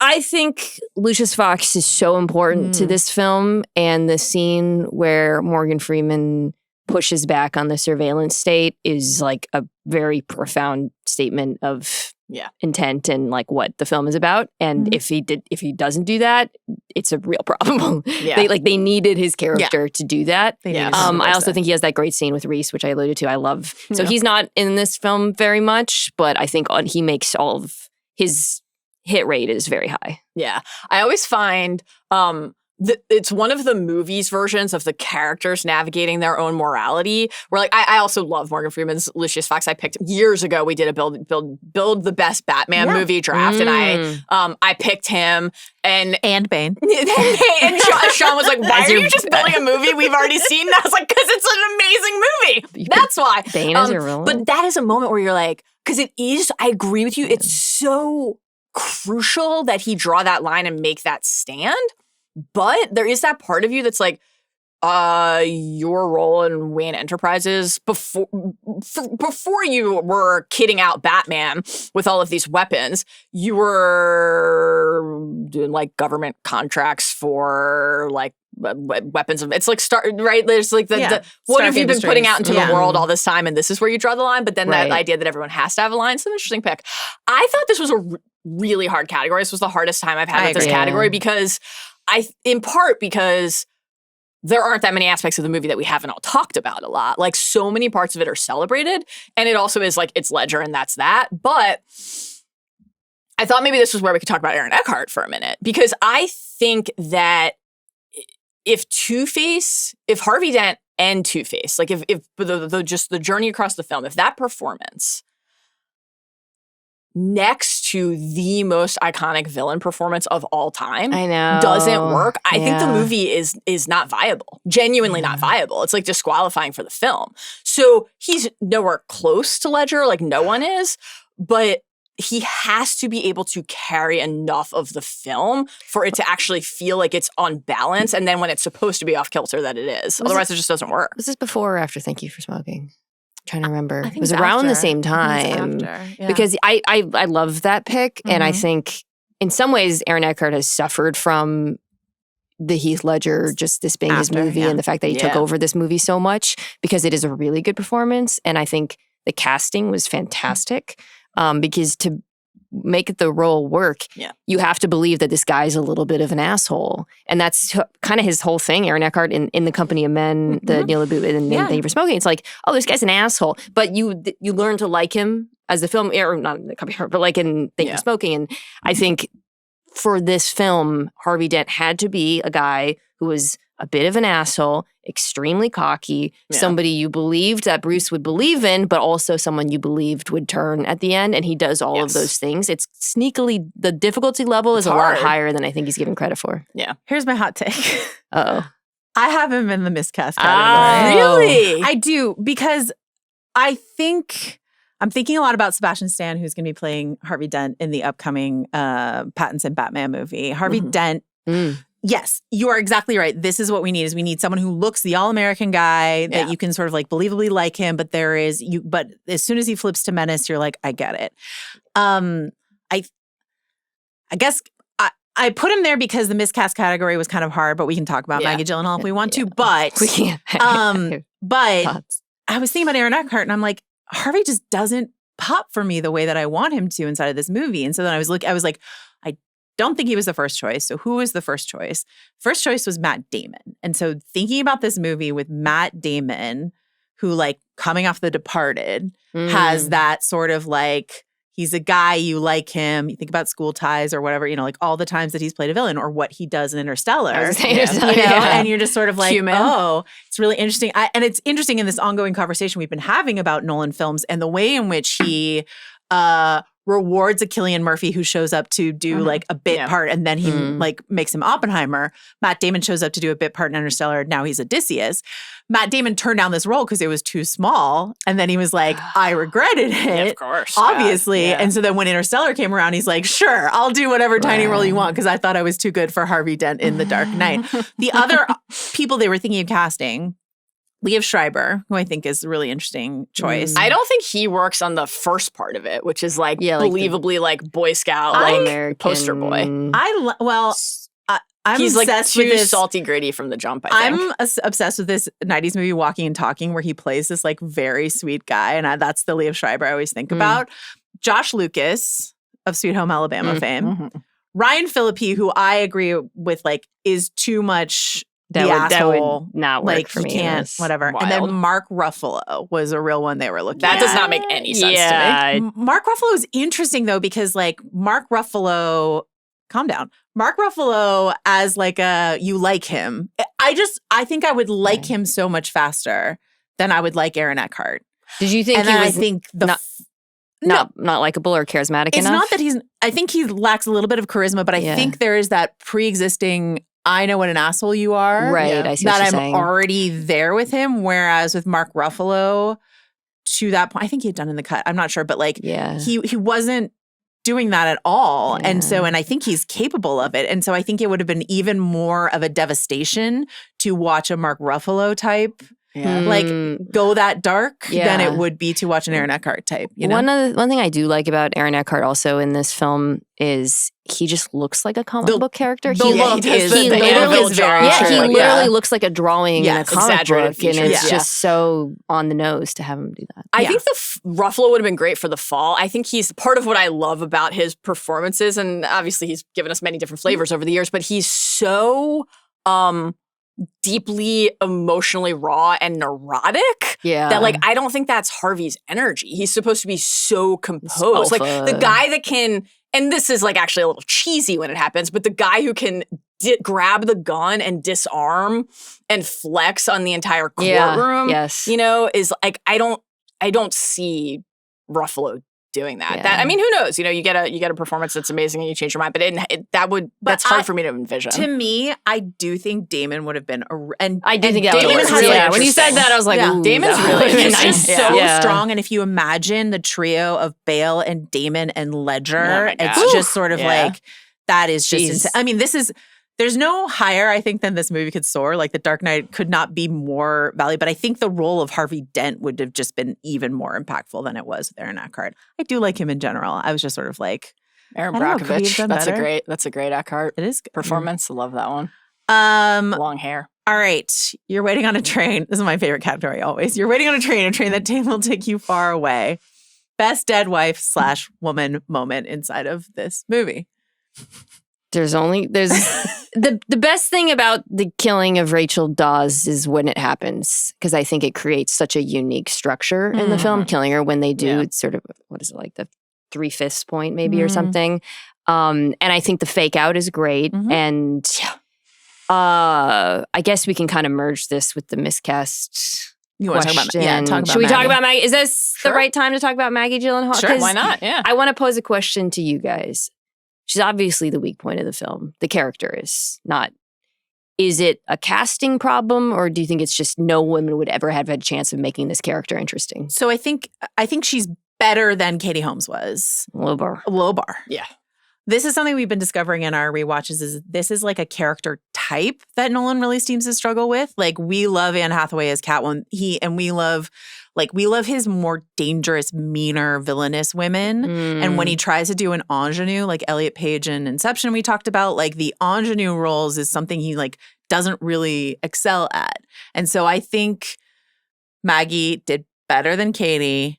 But Rachel Dawes is still a character that just doesn't work as well as the other characters in this movie. That's how I feel. I think that it's certainly not perfect. I do think that Maggie Gyllenhaal catches like an unfair amount of heat, and that like it's like maligned to an extent that I find bizarre. Yeah, that's true. Oh, constantly, like once a week on the internet, there's like a trending meme that's like Batman was ready to burn it all down for her because she's not hot enough. That's gross. Exactly. Yeah. And there's like a lot of that that's kind of embedded in the conversation around it that I find just obviously dispiriting. I think she's in the role and with the material, like, pretty good actually. And I think that that scene that you picked, which I think was eligible really for the winning pick in multiple categories. This was one of them. Twist is one of them, and most devastating moment is one of them. And that I picked it in most. I'll spoil. I picked it and picked it in most devastating moment because it's actually my favorite sequence in the movie. I think it's like astonishing. The reveal, the location flip, and her realization that they're not coming for her. The phone call, them talking to each other. Bruce, of course, like picking for the reasons you guys outlined earlier, picking to go to Rachel, and then everybody realizing when Batman walks in and he sees Harvey, not Rachel. Rachel has just said. And I choose you. Like, I mean, let's do it. Let's get married. And then, I say yes. My answer's yes. And then he screams no. And you realize all at once what's happening. And then the explosion and the way that the fire just kind of engulfs the screen. It's unbelievably harrowing. So I picked it in most devastating moment. It's a great pick here. I think she's like really fucking good in that scene. So that kind of elevates the overall impact of the role to me. Like, I think just the way, the voice, like he's coming for you, Rachel. It's like, but I don't want him to. It just hits so hard. Well, and she's just like so confident. Like, of course he's coming for me, but like, let me comfort you in this moment. Yeah. And then she realizes, oh, he's not coming for her. God. It wasn't her. Yeah. She wasn't chosen in the end. She doesn't know why yet. Right. Well, she never will. She never will. Yeah. But I think what's tough about Rachel in this film specifically is she's like thrown out of a window and then blown up. Like, in terms of damseling a woman inside of a comic book movie, this is like throwing off a roof is like a real classic it's move. A real grown moment, I think, when like Harvey shows up late. She's like, where were you? And he's like, what'd you? And he's joking, but like, you were going to have to step up? And she's like, I'm ready. I know it all. I did my prep. And it's like, okay, great. You put a line in the movie where the woman's like, I'm getting my right. I think that was what I really struggle with. So the characterization, like, I'm like, who is this woman? Like, what is, like, the scene where they jump out the building and she's like, let's never do that again. It's supposed to be like a laugh line. I'm like, okay, so we're supposed to believe this woman is like, fell off a building and she's like weirdly cocky and confident in some moments, but then she's like kind of not a shrinking violet, but she's not like that. Like, I just never felt like I really understood the point of the character. I also think, for me, in terms of like dead wife moment, it's Alfred burning her, like silencing Rachel in death. I picked the letter as well. He burned her letter, and I was just like, I get it, you're protecting Bruce, but like, this is the last thing she said, and you're like, nobody needs to know that. That's my pick as well. Is it also like, as a friend, maybe Bruce would be more likely to move on if he did. I think he would benefit from having read. I believe that he would benefit from having read the letter. I was like, that sucks. That just sucks. All right. They won't fear it until they understand it, and they won't understand it until they've used it. Clearest, quote, great man moment. This is something that Nolan likes to explore in his films. Mina, what's your answer here? I mean, this is the ending with Batman choosing to be sort of like a Christ-like figure for the city, and he's choosing to be the villain, but he's also choosing to kind of like eat the sins of Gotham, right? Yeah. And like ultimately, because it's the only way to keep the Joker from winning by what he did to Harvey Dent. And there's like a few moments throughout the film where Batman makes those choices, but I think probably that last one is the most like he is the man moment of the entire movie. Yeah. It's a great pick. Because we've talked so much about how like Bruce is talking about, because you certainly could do just the Harvey White Knight idea again here for sure. I think that because Bruce is so obsessed with what Harvey represents, the moments then where Bruce and Alfred in the movie are talking about what Batman represents, or what I wanted to talk about here in Great Man, because it's like, wait, if you're putting so much emphasis on another symbol, what is your symbol supposed to be, right? So like you have this moment early in the film. Alfred has found Bruce down in the bat vault, and he's stitching himself up poorly, right? We get to see all the bruises and all the scars. It was a big dog, Mallory. It'll hold up against the cat. That does make me chuckle, actually, the cat reference. Know your limits, Master Wayne. Batman has no limits. Well, you do, sir. And then you build toward the middle of the film where Bruce has decided he is going to turn himself in to the Joker, right? Yeah. Before, obviously, Dent says, I'm not that whole stretch. And they're cleaning out they want to get rid of everything, burn everything that could, like, in any way trace back to Lucius or Rachel. People are dying, Alfred. What would you have me do? Endure, Master Wayne. Take it. They'll hate you for it, but that's the point of Batman. This builds toward your pick. He can be the outcast. He can make the choice that no one else can. And then Alfred and Rachel are talking after Harvey has turned himself in. She's like, wasn't Bruce supposed to do this? Yeah, right. And Alfred says, perhaps both Bruce and Mr. Dent believe that Batman stands for something more important than the whims of a terrorist. Even if everyone hates him for it, that's the sacrifice he's making. He's not being a hero. He's being something more. So like to say, Batman, one of our great heroes, he's being something more, is to me ultimate Nolan great man shit. Yeah. That's good. I really don't have anything beyond the like White Knight, Harvey Dent stuff. This idea of like, I really like the point you make, Mallory, about like the dangers of those symbols. Yeah. But like this is something that Nolan seems to actually like buy into to a certain degree, that there is like, what does Oppenheimer represent? Like what did Thomas Wayne represent? We talked about this a lot. Batman Begins. Like what do these great men, these names, these innovators, these symbols mean? And it's something that it's fun to watch his movies, disagree with that, but watch him try to make that point over and over and over again. And how many of those great men had dead wives? All of them. It's not great women, okay? It's great men. All of them. Did we already do everything we want to do in the miscast category? I had no other nominees for this. Yeah, I couldn't think of anyone. Yeah. Okay. Crazy how good the casting is in this film. know. Even those tiniest roles. I was like Yeah. trying to be like, maybe like employee number 4. I know. I was like 60 deep on IMDb trying to figure out a pick for this. Not even guy with cell phone in the stomach. He did a great job. He's awesome. It's crazy that we haven't even talked about like the Joker break out of jail scene, which that's another moment too. Talk about things that have aged well in terms of like the cinematography and the action sequences. Like just like that moment where the body disgusting like I don't think I'd just seen that in like a superhero. That's like one of the most grotesque things you'll see in this type of movie. And it's interesting too, because like often I think sometimes films can have really great action sequences and set pieces, but they don't stitch together into like a fully realized portrait. And we had talked about a lot of the moments around that, right? Like we talked about the car chase. We talk about Joker baiting Batman.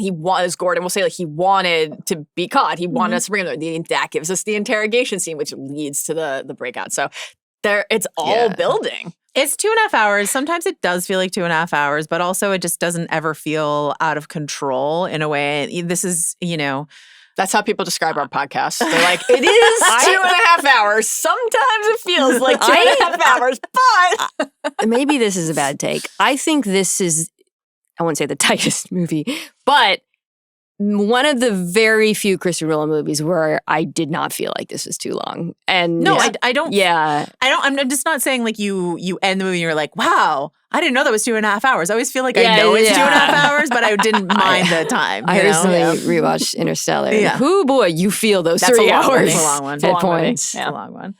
All right. You don't really want to work it out. You want to be fooled. Most satisfying twist. Is it so many? There are so many. A lot. This is the Joker's favorite move. Yeah. He's like, what do you expect? I'm going to do the other thing. Yeah. So. Okay. I want you to tell me whether you think this is correct or if it's actually cringe when the prisoner throws out the controller. Okay. So, which is... I think it is both. It's both. It's both correct. and I know. I know. I'm watching it. Yeah. And it's like, we're better than this. And so there's parts of me that's like, oh, and having I the know. prisoner do it. Yeah. And it's like this big, tough, tattooed looking guy. And like, you know, it's a little bit like people are good, you know, if you just let them. But it's satisfying because in the moment I was legitimately surprised when it happened. Yes. Like they set it up really well. And it's a twist that the Joker himself Exactly. is outfoxed by. Yes. That's true. And I his think that's why it's reaction the is pick. like when it's the only moment in the entire film when the Joker's like off his game Yes. is when Batman reveals it And to him. Batman's like, we're better than you. Yeah. Motherfucker. Did you think everyone was as ugly as you? Like, yeah, that's my picture. You're I mean, all alone. all alone is so brutal. I mean, I think just purely in terms of like twist from a story beat, Yes. it's what we already talked about. It's the realizing that Joker gave the opposite addresses for Rachel and Harvey. It's That's not like Gordon so letting gobsmacking. his children believe he was dead. I wrote, not the pick, : why did Gordon need his family to think he was dead, ? All in caps. So I think it is the Rachel Harvey address swap, but I ended up, because I knew we would talk about that elsewhere, I think it also builds that moment and connects to the interrogation scene, which is like, as we've all said, just so memorable and impactful. Like, the Joker says to Batman in that sequence, see their morals, their code, it's a bad joke. Dropped at the first sign of trouble. They're only as good as the world allows them to be. I'll show you. When the chips are down, these civilized people, they'll eat each other. See, I'm not a monster. I'm just ahead of the curve. That's that moment. And so like, then when he gets on you tonight, And Nolan's you'll all like, be part of a social experiment. People are good. But it's interesting, right? Because he kind of says that and then he immediately flips it with Yes. Harvey.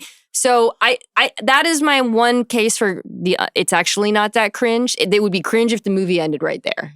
Yeah. And it was Fair. like, actually, Yeah. Well, and humanity even- won. But it's like, no, actually, we actually, the Joker did succeed to some extent, What's which the is vote? Like the vote for the regular Right. citizens. They vote to blow up the other ship, but then they don't That's do because it. they're not as good as the prisoners are, who are better than them. I was watching, I we're was still thinking, here, is and he that means they saying, haven't like, killed us either. because none of the regular people will actually do it. They do it as a collective Yeah. vote, but no one will individually Even stand the up hot and do shit, it. like, well, Yeah, fine, like the no one wants to get their crappy hands dirty. guy. I'll do it. You Even don't he do it. can't. Yeah. Here's a follow-up question I have. The argument they make on the non-prisoner ferry is like those people made their had their choices. They had chance. choices. Yeah. They're like those men, and then I was like, yeah, it is all men. Where are the female prisoners? Well, they're all dead. Okay. Because no women are alive. No in a women are Christopher alive. Nolan Those movie. men killed their wives. Every single one of those men killed their wives. Probably. So Entirely that's why possible. There's a they're gray there. man, But they will the not guy blow who up threw a out the ferry, trailer. and that's where we draw the line. Wild stuff. I also, this is a little one, but just because the Joker like thinks of everything, the way that he dresses up the hostage as Yeah. the clowns and tapes the guns to their hand, I'm Yeah. like, how did you have time to do all of this? That was like It's a great new one. idea.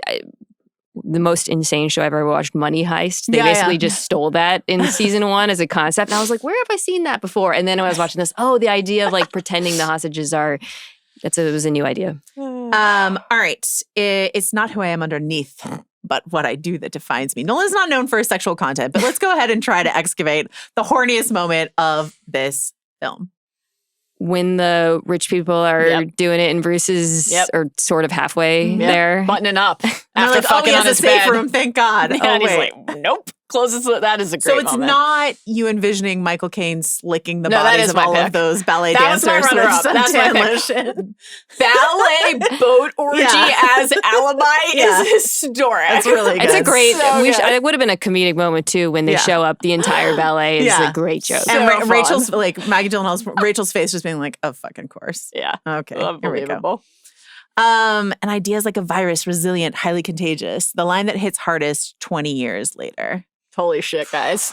This is a crowded field. Just keep scrolling. Yeah. They're all so good. I mean, the Harvey Dent line, the villain line, is probably the one that is the best encapsulation of like the film and the philosophy of it, and it's been used so many times. Yeah.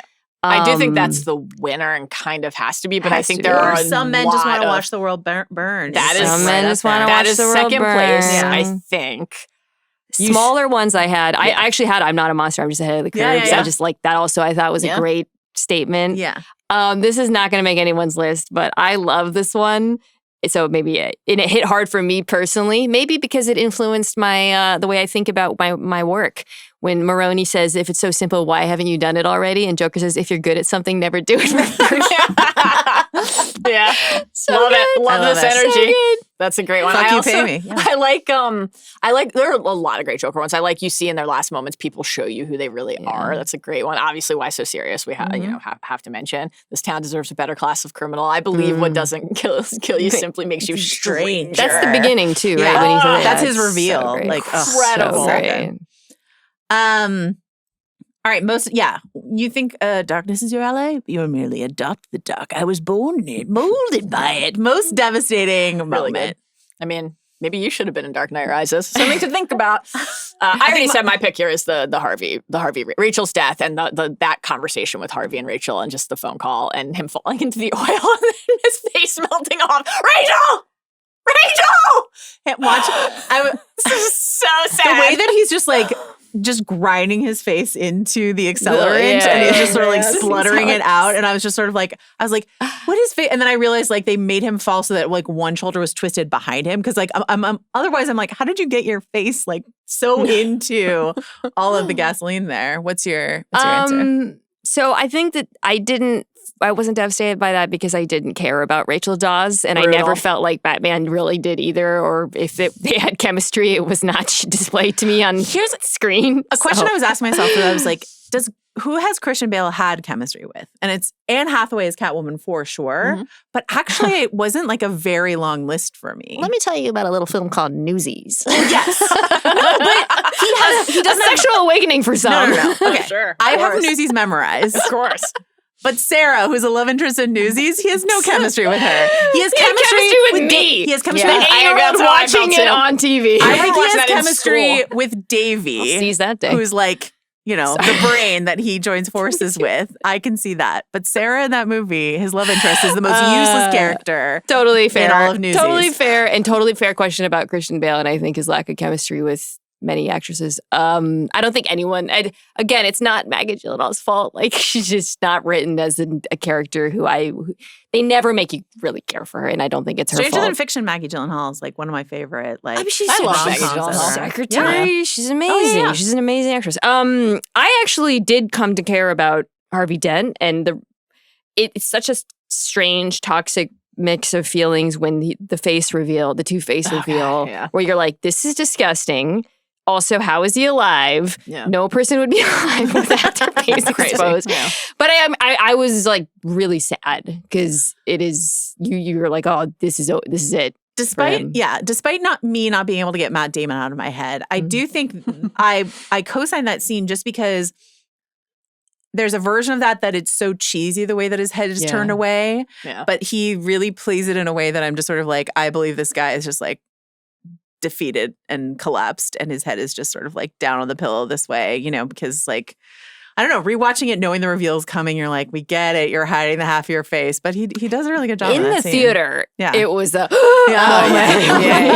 And even though they had done the thing earlier in the film, like, what did they call me down in MCU? But I remember being really grossed out seeing it for the first time, and like alluded to this earlier, but the whiskey shot like pouring out of the gaping cheek hole and stuff, and then again, like we talked about, it doesn't make sense really that his eyeball is intact. He's wearing his like soot covered suit that like the fabric didn't burn, but his face melted off. Like none of that matters, How did he get it? How did they keep it for him at the hospital in case he was? And the coin part is obviously really great too. Like the whole the double-sided coin and the make my own luck, and then the other side is different. I was imagining Aaron Eckhart doing a lot of practicing of flipping coins because he crushes it every time. I'm just sort of like, I mean, you could do multiple takes, but I'm just like imagining him being like, I got to get really good at this one thing. All right. Can you hear the music, Robert? Most unforgettable Zimmerism. Mina. So this isn't really a standout Zimmer, like compared to some of Nolan's other movies. For me personally, soundtrack. I do think upon rewatching, because I was kind of, again, I go to the opening scene when they introduce the Joker, I guess you would call it a theme, and it's those two notes, and it's so menacing, and then they return to it throughout and it establishes, I think, very early on a sonic identity for the character that's consistent. Yeah. It's called Why So Serious. That's my answer too. And it's a sliding dissonant two notes up the string of the cello. Zimmer said, a string that keeps on stretching but never breaks. And inside that same, and it reminds me a lot of the Dunkirk score, which I think is like better, but it reminds me a lot of that like building but never resolving sort of sound. Yeah. It almost sounds like a crashing plane when you listen to it. And then also as part of that whole piece, because then like the violins come in and stuff like that, he, I guess, used razor blades on piano strings to create some of the noise. And I'm just sort of like, Zimmer's always just sort of like, love that. What weirdo Doing instrument can I get? Yeah, exactly. I love that. I'm always struck by during that same fairy countdown sequence that we've talked about when Joker's like, and here we go, and is waiting for them to blow each other up. And there's this like kind of like shrieking fever pitch of the score that then doesn't fully come to fruition because his plan has not worked. And then it goes into the kind of like more heroic operatic surge. I think that the other one that I think a moment where the score feels more centered than the story in a way that's like really notable is when Lucius is arriving in Hong Kong. That's just, the music is like gorgeous in that stretch there. And I'm also kind of like, you know, as multiple characters say, right? Like, wait, this could have been a phone call. And like, won't they be able to, you're here and then he got kidnapped. Won't he realize like Bruce Wayne is Batman? But it's nice for a moment to just have like the music kind of usher us into this place. I also really like that there was a bird cage. Like Lau just had like a bird cage in his sort of terrarium or whatever it is that he, atrium, wherever he meets his people. One last thing on the Why So Serious thing, there's ticking on that score. I'm just like, Hans and Chris love ticking on the score. Love clocks. They love a watch. All right. For me, I think this is the end of A Beautiful Friendship, a Tenet line, which we will revisit later this month. Actor who never returned to the Nolan verse, but should have. Mina. I thought Aaron. That was my pick too. Yeah. I mean, I also, not just because I think, I think when I was seeing like, oh, he would have been great in Oppenheimer, one of the 1,000. He would have been great in Oppenheimer. But also just kind of, I was looking at his IMDb and it kind of felt like he never really went. He could have become more. He's obviously a great working actor, great career, but I think this period in the mid 2000s kind of augured something that never really came to fruition for him. Yeah, that's my pick too. And I also was thinking of Oppenheimer. You could easily see him in like a number. Yeah, he looks like 1950s testifying or interrogating. You know, no question. I pick William Fichtner, who shows up as the bank. Hey, you texted me about this. So, and I didn't even think about it until you started talking about Heat. Yeah, that's a little why they cast him. Yeah. Shout out. But I totally forgot he was, because I remember very few things took me by surprise when I rewatched. Yeah. Completely forgot he was the bank manager in the beginning. And I think it was because I had just watched the second season of Beef and he's in it. And he's so good. He's so good at it. Beef, He's super funny. I was like, oh my God, that's William Fichtner. And he actually kind of does a lot with a very small moment in this film. They cast him as a Heat homage, which I love. Okay. But like that's like a good person from Heat to put in there. They're not like, we got Val Kilmer or something like that. But yeah, Fichtner's always good in everything he does. I think he would be great in another Nolan film. Really good in Beef. He's really good. I've seen some episodes of this Apple show, Lucky, that's coming out later this year. He's really, really good in that. So like, I'm always pro Fichtner myself. That's a fun pick. I like that one. Some men just want to watch the world burn. The most Nolan thing about this movie. The themes, which we have talked about around identity and moral ambiguity and systems, I think we were talking about like who the villains are. I would also say the structure of the film, which is obviously very unusual for a superhero film, where it's not just three parts. It's like 6. I don't know. I didn't count them, but you know, the having the love interest die at the halfway point, all the different, just the way it's written is very Christopher Nolan. Yeah, I think like all the stuff we've talked about, the dark mirrors and everything, certainly just like a core Nolan text. I think inside of that specifically, the aspect of that, not just weird dark mirrors, but these characters who can only think about their existence in the context of the other person, right? And how they relate to the other person. That is like such a Nolan obsession. Okay, like The Prestige is like, I think, our favorite example of that, but it's there in Inception, it's there in Insomnia, it comes to be there in Insomnia, it's there like and even in a way in like Memento across the whole filmography. This is, of course, Yeah, the Joker being like, I don't want you to die. the best example that's like, Who am I without you? You're so fun. you complete me. You complete me. This is like amazing. And that's a core idea in the comics. It's not like Nolan brought that to these characters, but the way that there's such an authenticity in his desire to explore that, I think. I had the so unlike a lot of, I like what you're saying about the format and how it defies a standard superhero format, but in terms of like some of the other more complicated Memento, Interstellar, Tenet, like timey-wimey, like what's going on, Inception, different layers of reality. This is like relatively straightforward, but inside there are all these like little puzzle boxes and games that the Joker has constructed. So that like game puzzle box of mine, which both Nolan brothers have exhibited in their work, this is certainly like very Westworld coded.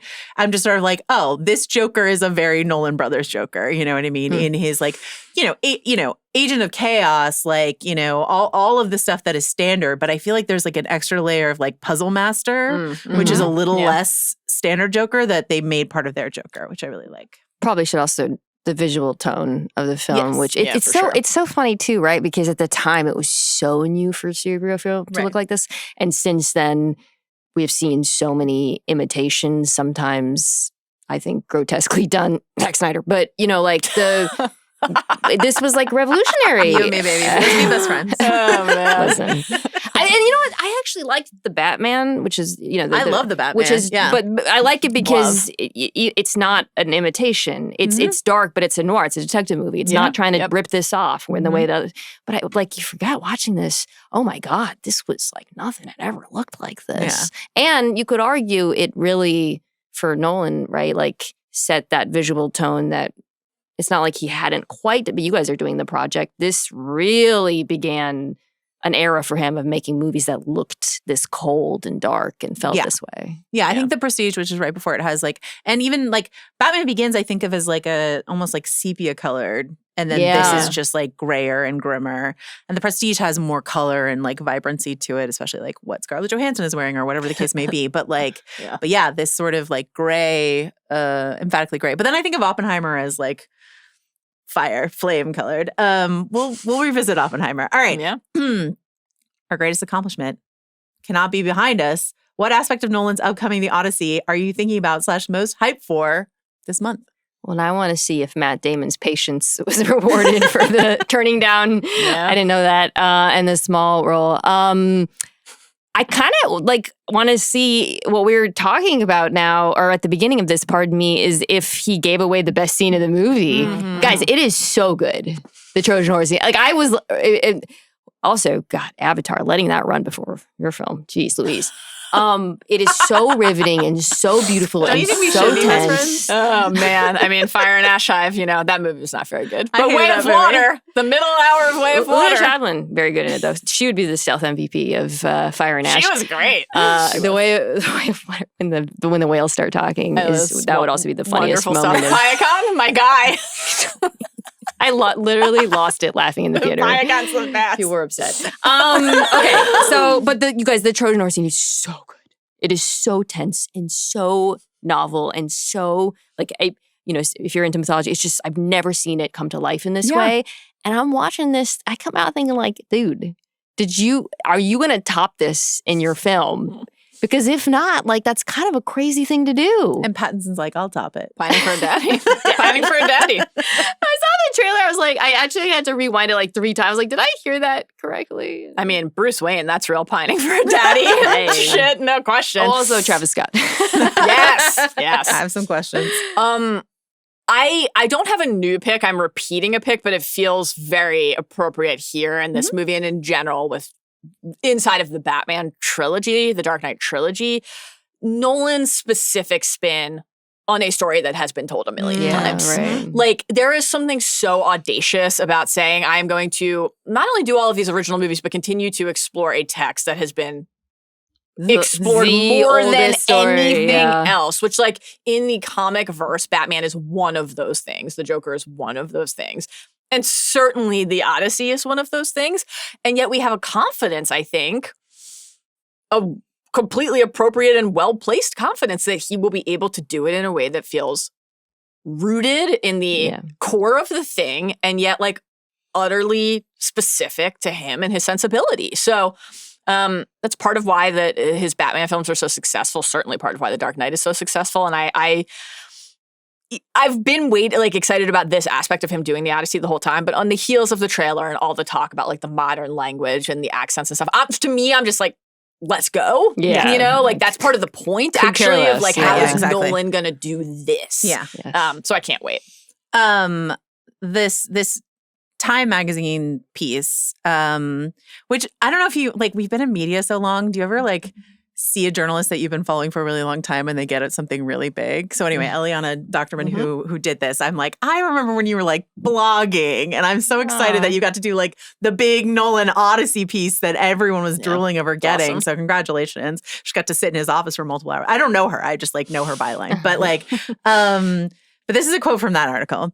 It would have been enough to strap Matt Damon, who plays Odysseus, to a real ship's mast and sail him past sirens. In Nolan's version, Damon also has to perform an existential crisis as those sirens psychoanalyze him through song. Let's go! Oh, wow. Let's go! That it's could not be more your shit. Moment. Psychoanalysis. I like, that sounds so unbearably cheesy, and I can't wait but it's going to be great. But so this is a huge update. Right. Yeah. So Nolan has, like, in our last Nolan episode, I found this quote where Nolan's like, I'm interested in doing every genre ever except for musicals. I will never do a musical. And that hurt me personally because as a lover of Newsies and all other musicals, I was so bummed. But sounds like he's kind of doing a musical with the sirens. So here we are. Never say never, folks. Psychoanalyzing Matt Damon. I'm so excited. All right. Well, that has been The Dark Knight. Anything we didn't talk about that you want to make sure we talk about, Mina? No, I think we hit most of it. So we love Newsies. We hate Zack Snyder. We hate Avatar. We're the same person. I do have a question. So I said The Dark Knight's my favorite. Prestige is kind of one B. Would you say that's the prevailing, like, what are you guys running into? Inception's my number one. Okay. Interstellar is, like, for a generation. Interstellar is, like, the gold standard of all movies. There's definitely Dunkirk. If you made it this far, I feel like now we're past the point where I would alienate Nolan fans by saying what I'm about to say. Interstellar is way too long. And, it's like if Arrival was 30% worse and 30% longer. I love this take. Great stuff. I love this take. That's my take. I'm constantly fascinated by the fact that a certain generation has latched to it in a very, like, specific way, and I still haven't figured out exactly why. What's Arrival? But I don't think I think the Prestige is, and I say that as one of them, like, the hipster choice for, like, favorite Nolan. Sure. You know what I mean? I think it's the most watchable of his films. Like, you put that bad boy on and people will lock in. Bowie's here. Yes. What else could you ask for? So good. Bowie's amazing in that. People pick Memento. Yep. Nobody picks Insomnia. Good movie. Tenet. Any Tenet heads? So there are some. There are some. Yeah. The one movie that we had not had a previous experience with or attachment to was his first movie, Following, which is like an hour and 8 minutes. We just watched, and it was like great. It's good. Yeah. It's his blueprint for everything.